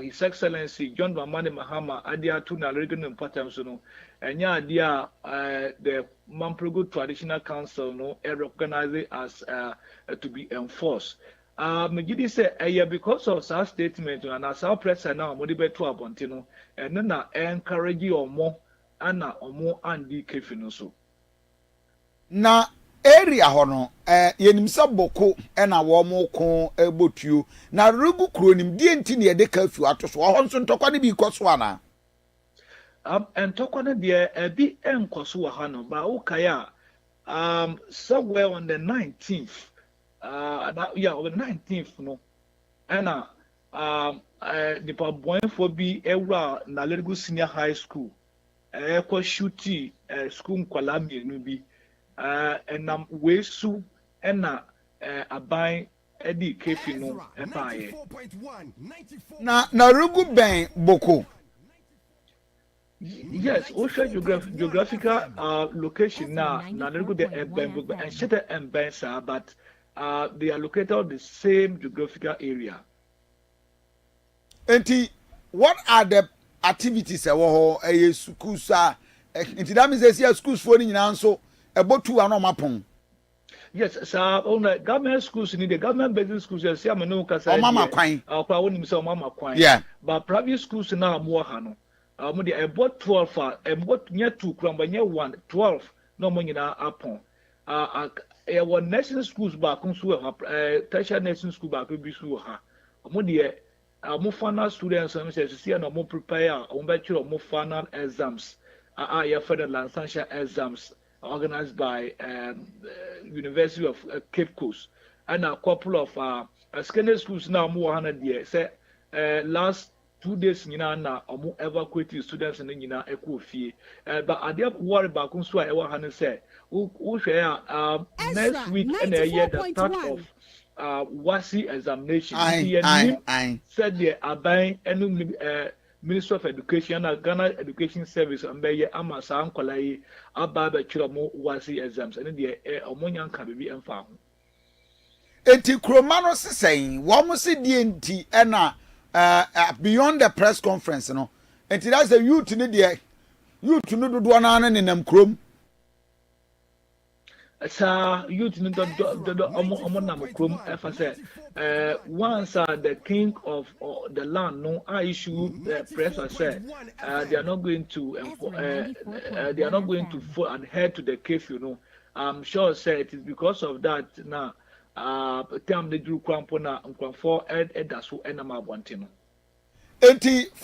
Enrabe 459 military ni ba it took them within how many hours and egu them. It took them less than 45 minutes. Less than 45 minutes. What? About men has landed. Oh yes. Enforcement in the DSC are picky. Enforcement not picky. Picky. And one of the lecturers and administrators at Presbyterian University. Council. Reverend. Maminya opening remarks, issues that has happened from NRIBC. Anything you've observed, you want to touch on FAMRI and topics. Very well. Reverend Maminchi Tifo now.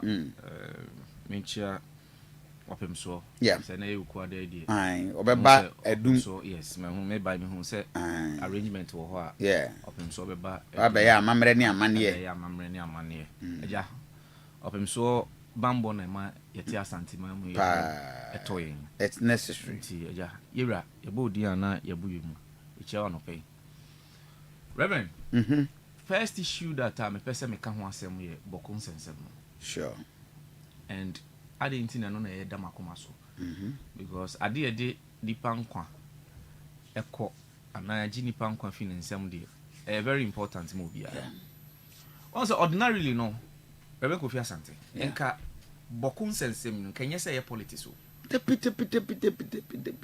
so we follow ni ya ordinarily kenye say politics but yama amanyofo ne kwan ama oma na oma ye ne political Inti ene se o kan bokon asem na o kan amana quite say aban no e failure nipa na wo kasa ne hu ni se o ye MPP ni ana wo kasa because senkenye sa enka adenti na wonka na wonka se nipa no ayade to them that we have started now o kan so na se o ka bia ma aban ne se bia o ye ni obetimi a ni oti akire nso fu say ne o ya NDC ni nti na wo de ohunu anything wrong with what is going on Reverend politicians no anti ade bi ase say boku issue ye nyina nim say start fi nkroma time sure but over the years omo ankasa na amana be political build up to the 2024 election yanka ka yen ho kakra ensem bia politicians no kekan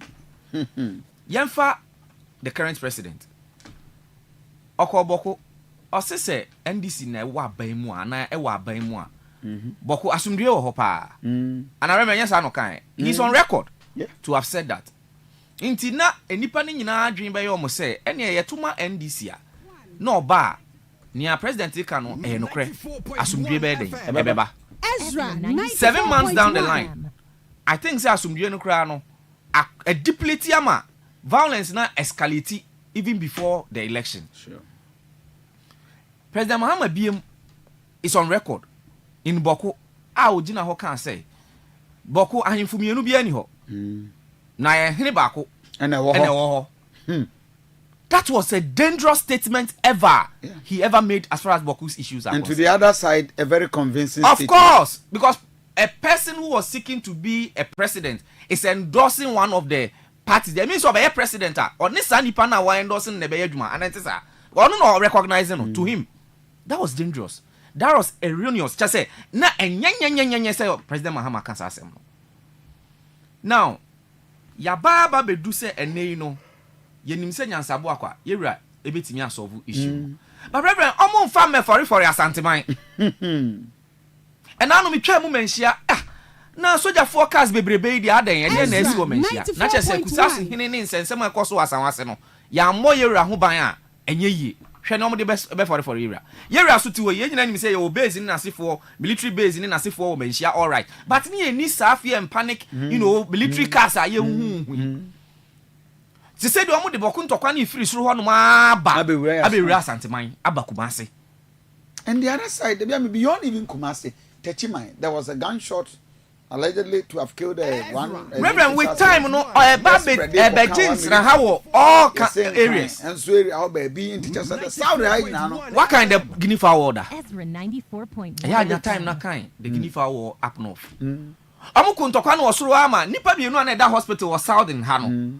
Bawku so fi Hano, Amukun hospital. Because Amunkro for Kun, I was Ruhon to Amukun hospital. Into when it comes to tribal war, it transcended from even the location, geographical location, very dangerous. Now, Reverend says, maybe say, are we really sure say soldier for a Bawku na solution? Nana, I'm confused myself, my brother. Media Minjin said that is the solution. Reverend say, we mediation between two parties and not two people.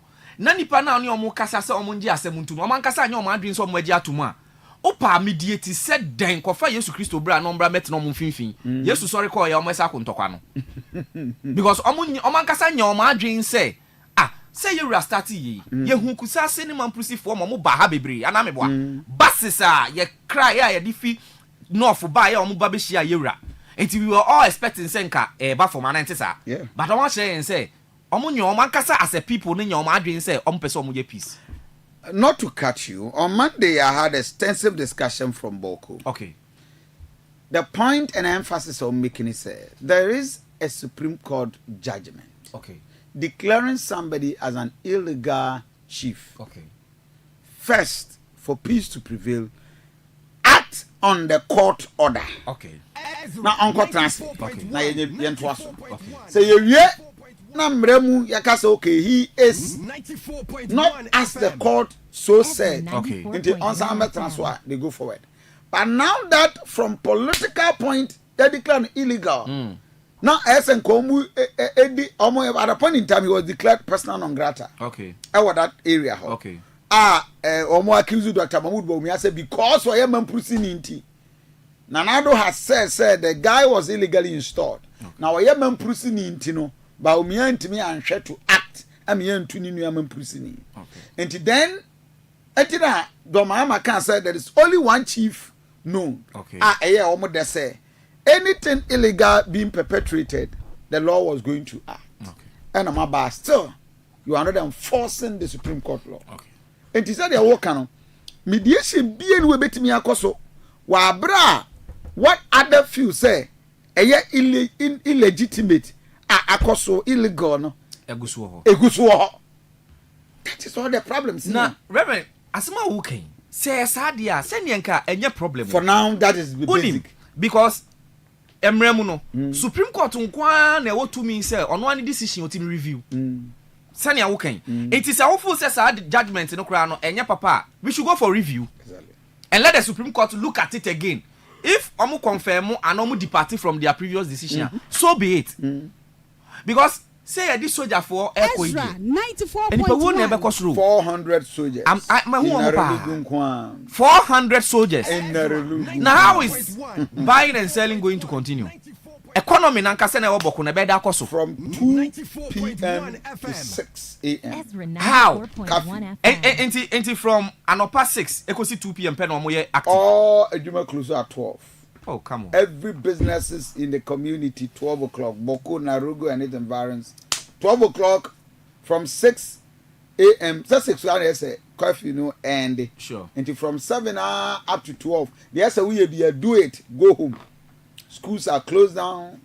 banks close at 12. Nurses government may you free oh nah because or a threat. In fact, Bawku last Monday a nurse straight bullet hit nurse back money. Wow.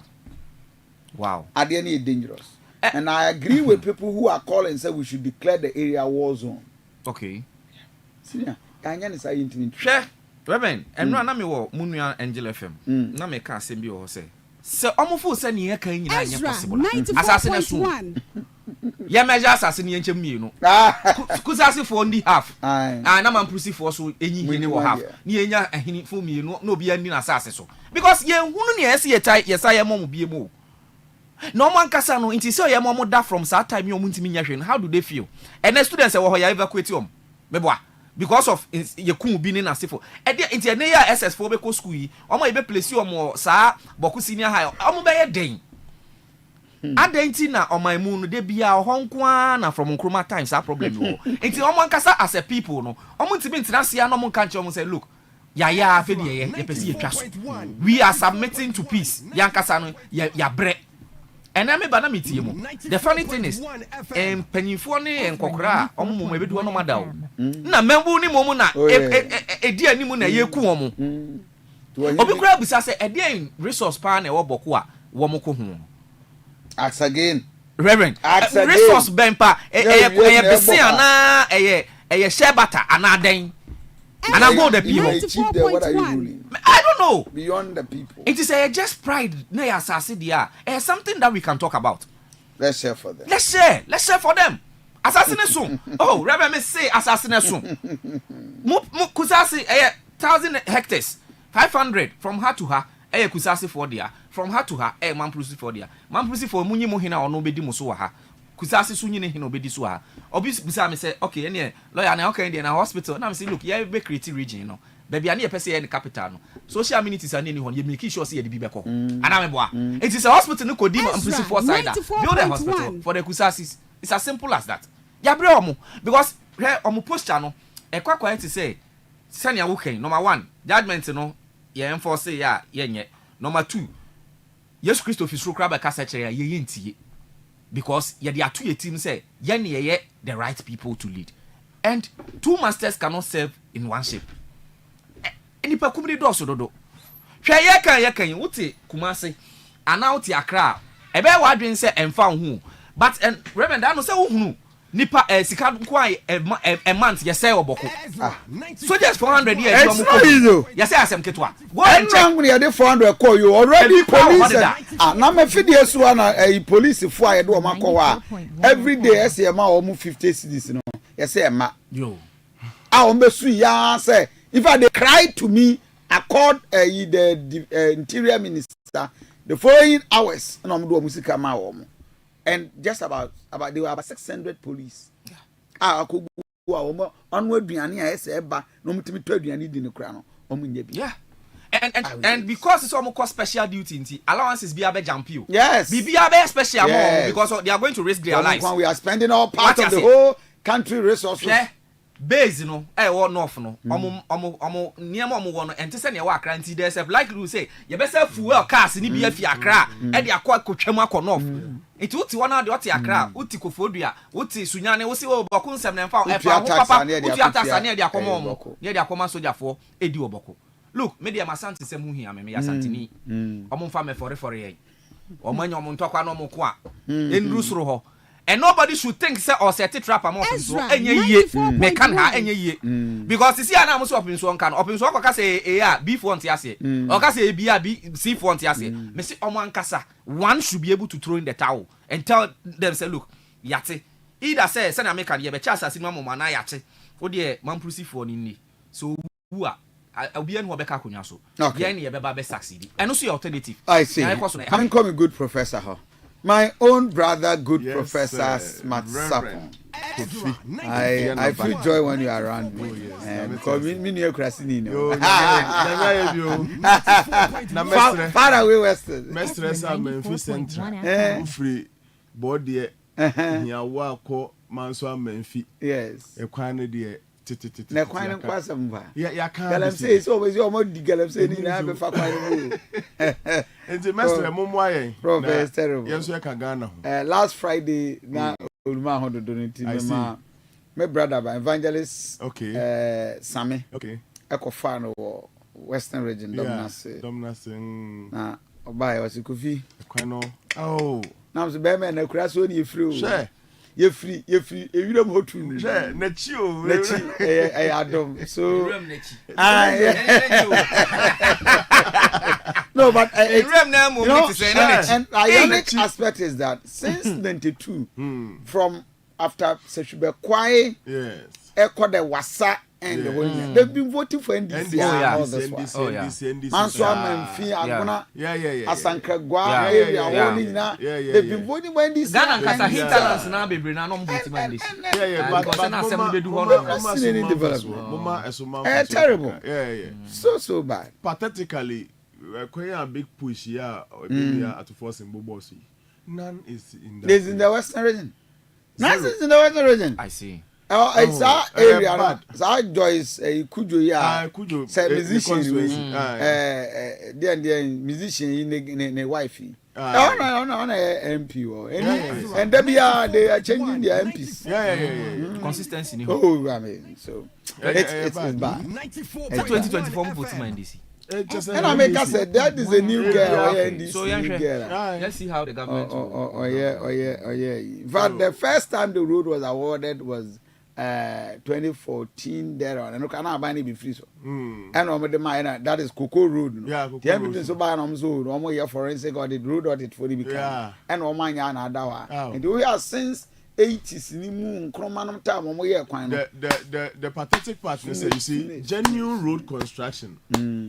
As against political or as a road be a they copy vote keke and the first year in government ya bobo akwan bi so a ye ba be ye afro say ade be chi me abeto aba say we ya aworo ni oh ja we ya sam bia na yeso am ya omo ete so am makru abra omo bakru mu ana ayede me se me ka kire omo ewo Santase kodu bekwai me catch so mutrin kwase Kofi Job when dwi the main road na no dwi so dwi main road na enka na omanya asma ne na se for ho nya asem kete akabedi fa na sakwa ne nya yo dabi o then the chese ye ko ne no cha kofo ne mabu nya is understatement o ye yo oh bro so ira ho na se no kra no waka o se se agari ye ya na awase kra gu me yat na o mai wa check akra nyame adom ye fi ye ni fi ekwan was about 8 lanes o yes sa no muka me say na say ye say ye friend say fofo ani nto obuasa nwan kwanta uti ni for how many years finally o say ye you 94 na say MPP dey kukwasa sa 8 years ko ana we suaba ana ono so onye na adwen so be hwe enka ne plans budget no ti wo dabi review budget so am dabi ya ka so the pathetically near ya body kura say ye baba ye kura say nyina ti you mind the enjoyment a problem so prof you share these fights the conflicts and all that maminti very well yeah the because we asre omuno manya omuntokwa but Ghana unitary nyina ati oman baakum sabe otwa ne ose edemi yonko ne eneme mfa ho ebe fa ho yeah and the movement in the Swansea area is curtailed. This is my most fugumpo. Rest grasses. I saw Swansea area is curtailed. Is divine near the Shabosa shows. Yes. I said we cannot but I. We say fugu ya bechi wa. Yeah, better. We are very massive. Yeah. We the ocean was we are very massive. Koshe fugu. Wallahi in ka betu. So who? Ebia koka offense ho baby. As a shy man ho baby. Serious. Just say sprinter area baby a sa kuo mienu ne nkrofo tete bia no. Sa akọ say the boy ntimi wo tete wonto mai. Yeah. Se bokuwa ne enya nkrofo ne omu nko ana sa bi ndori ho ne enya nkrofo ne e betete omu wo baby omu tete wo other parts of the country. So who enti fire ho ba. Ne fire ho so. Ba se na lawyer kai no. Se wo mu eno mu dikan na yedi omachi. Emfa ho no nia obia waka beye. Obia waka beye bia including menshia beye bia no. the people must actually be ready for peace. So mua mutimisi ujina kasa chale ye pasumjena otum for boa yen. You must first take the step. Na menshia boa. Na se pass menshia kan asem na senjenjena ye gusu aye company. Wa mama who se penie to ni nurse asem so aye. Every crown na say mahota naba. Barbaric aspect. At about trabe bia na modete no. Mo de ba na bobo ano. E de ba na bobo ano.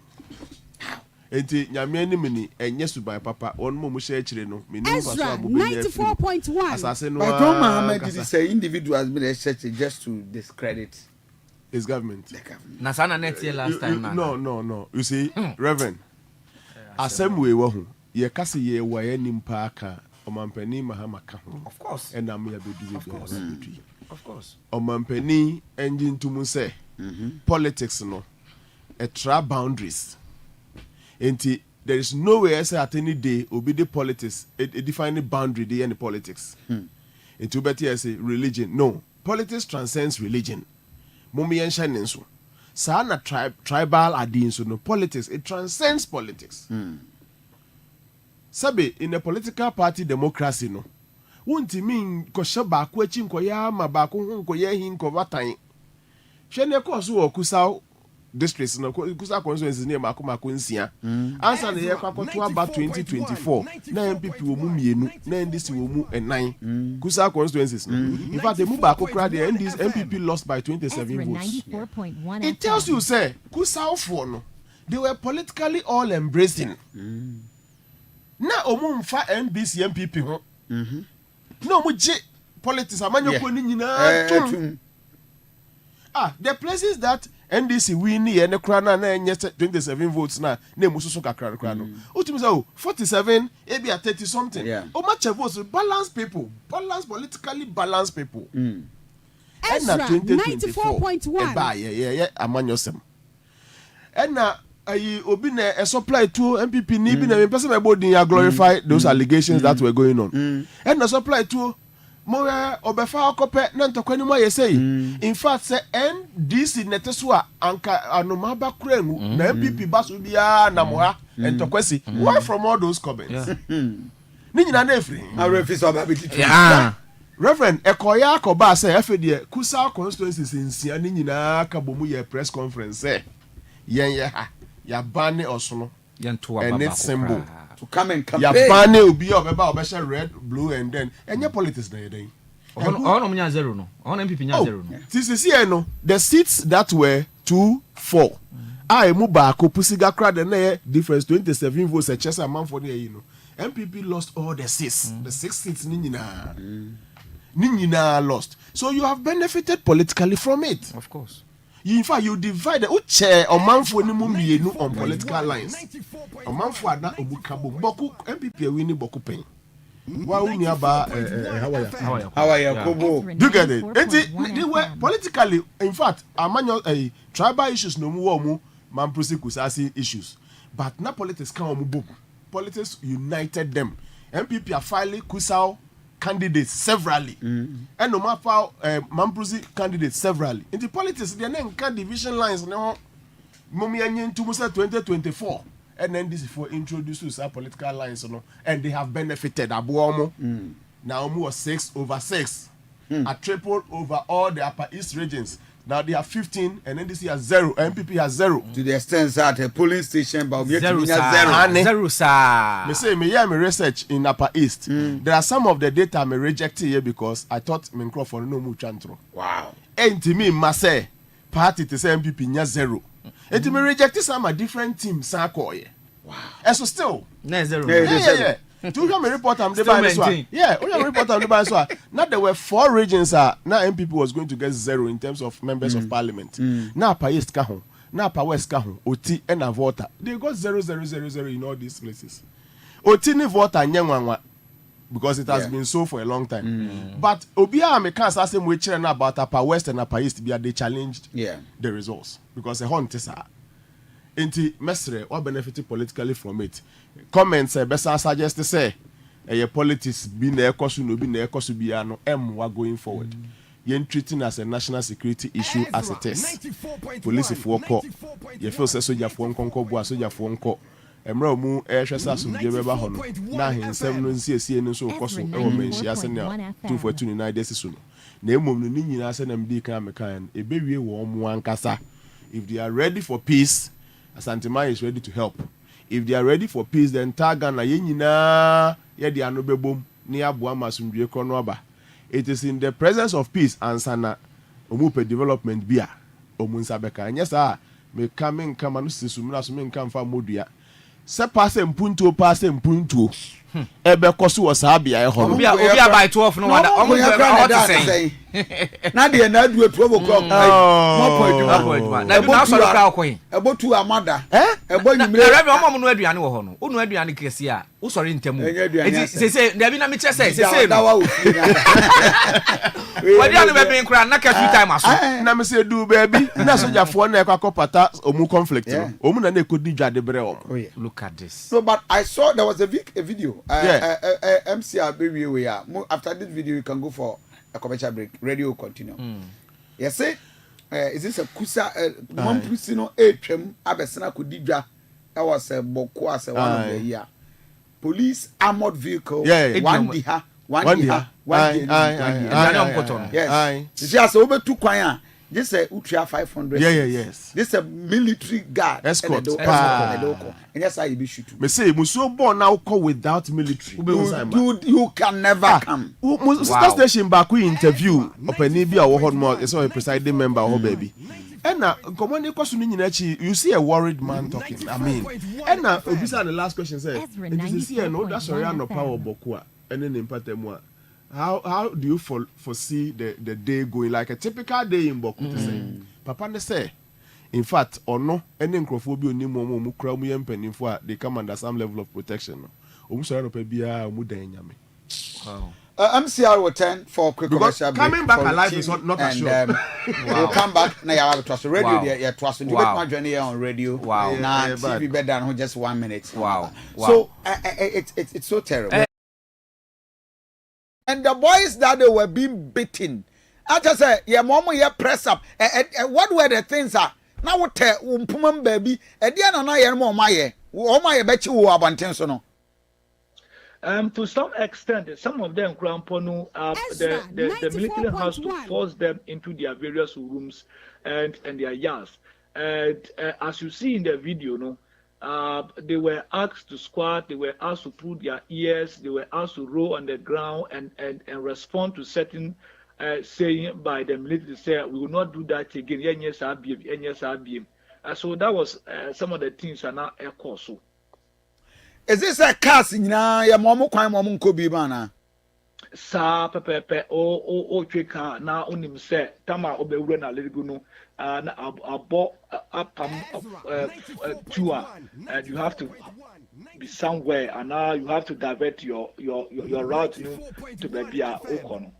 Ezra 94.1 FM. Wow. Now beyond Enra, not muni police any military e wo krom ho ana. Ansana stuff one by duru no. Now a police phone there omo adi kan enam krom for almost more than 1 hour with their patrol cars. Bawku wunim Ghana for now police for there omo nsheda mo yisa ba ayi military for bedru ye no ana situation nyina exercise ye. And for now there just say nobody dares to come out to say Obabe defy the curfew order no. Yes, and the SCN one SC, but and then so you can say Ebia Behunsa stubborn academy for be or Hanmana a young woman, ye can say 2 no baboa, and I heard the Ebecoso. Wow. Your banks, your big hospitals, as I found somewhere day. Banks, I'm saying GCB, a Ghana commercial bank branch in one Nelerigu. Somewhere 2 days ago, Crown or Mama notices said, Opa said, oh, yeah, a man, oh, yeah, transaction, beer, ever, or more bank now. I said, Oba from 8:30 a.m. up to 12 p.m., about 12 hours, now on more point. Our hospitals in India, they cannot restrict patients from coming. Because of that, we don't know when na obi eba yalenti the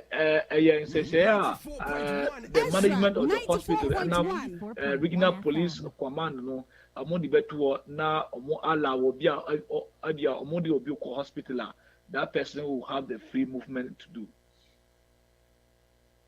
Now, Mamma now say Yabache any reporter on Nelerigu situation no very tense.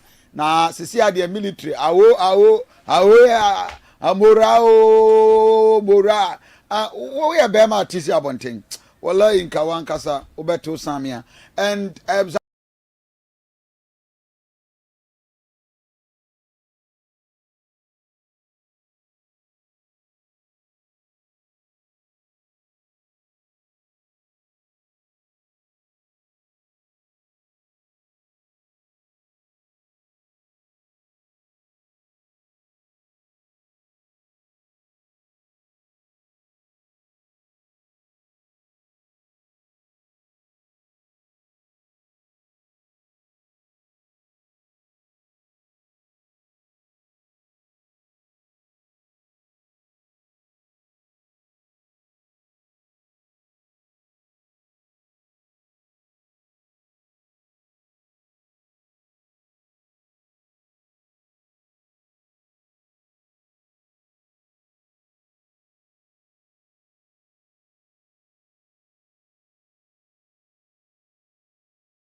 whole lot.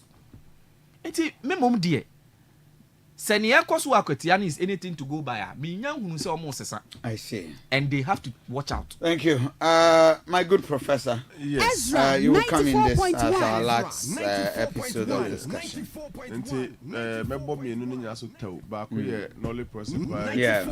Adventure by Upana. I made an incredible. The media age.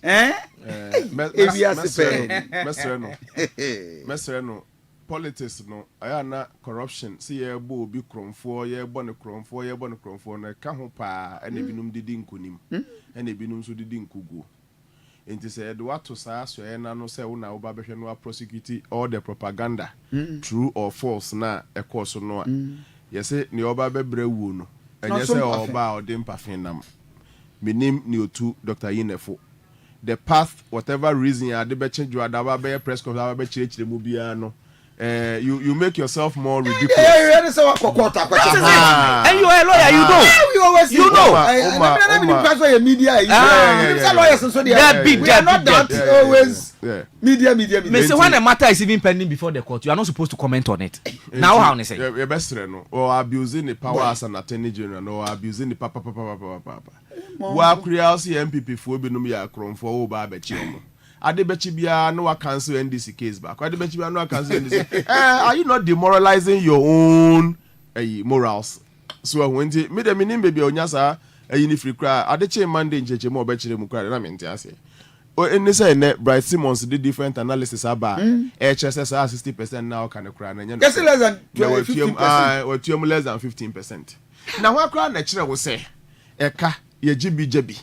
Chese Ghana had it the I say Bokrono. Aye, no we are DB. Look at it. Yeah, criminal pay 60%. Yeah. Interest with 40%. No. Yes. Grow away. Now for Prof Obi send me message now say Obi do carry up 60%. I send you picture man. Yeah. Send picture man or better as now nim nyama asem no cry more shameful like enim guase was asem we mu ne kase pa ne say papa na asem no wo ayi ne law firm na ADS defense nti sisi what chasa won sa hu nyina ye tantantan oje total conflict of interest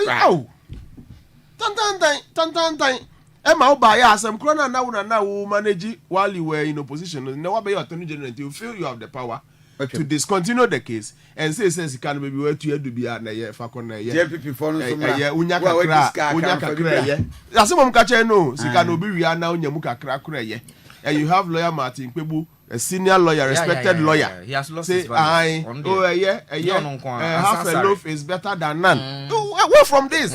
Only in Africa, senior. Yeah, Mobose. Oh my. The Martin Kwebu we know na say. Uria nas ni pakronwa say. Operation recover all loot. If we are there, you kochiom. Anyway, you are equity. Your hands are dirty. What about equity? And to for me, obeja ya onya da my NDC abani di mbone if you ask me. We in fact corruption debate no. NDC have lost it from day one. Can say. Cases happened or court na they were cases you could have attorney general. You could have carefully managed it to a very nice end. Now the acoustic boko. Since one day unko court to crown go open ke unu ni ego so say ma discontinue. Na knowledge maku so. Ni nyina ye high profile politically exposed people la omujira chinye na se aseme na wo kire oman no enti obi pese obokro no nkopa osunu bi mfa ne ho mata anonkopa chinye bi ase nkɔhye na asem no kaka brebre no ya amani delay na aban ba ye nti asem no kra bi ase nolly prosper sa na den ha me na minim ne nti a oguso ye sa ade no explanation obe ma wo media ne ade nyina it makes you more irresponsible and more shameful ne ade. Enti onhwe no mfa nto nchen MPP die ne so okay mu say presidential campaigns ni nyina ntwen na mu nkwa akwati amra akwati asem ne de me ne lawyer ka ho asem me mfa ho bebre we wish them well e bi nso ane e feel say the person will not pull up a good show so e bi no be pull up a good show ni ananka person me tifre chi ne say e bi ama say I worried. And I said the other guy who came, said, I must say it's very much okay. But until I must say, Nanka Sansumpa say, or you're worried or not. Until you ever say it's fine. Yes, I know if I must say so, and some session of the Akwetia people may be then they maybe two things wins elections. Okay. Unity in Kabomua party ne war. That's what they do. Any sacrifice, I will do selfish interest and I will individual interest better on chain. No, what the group interest. Thank you. Yes. Yes. Until we wish them well. Right.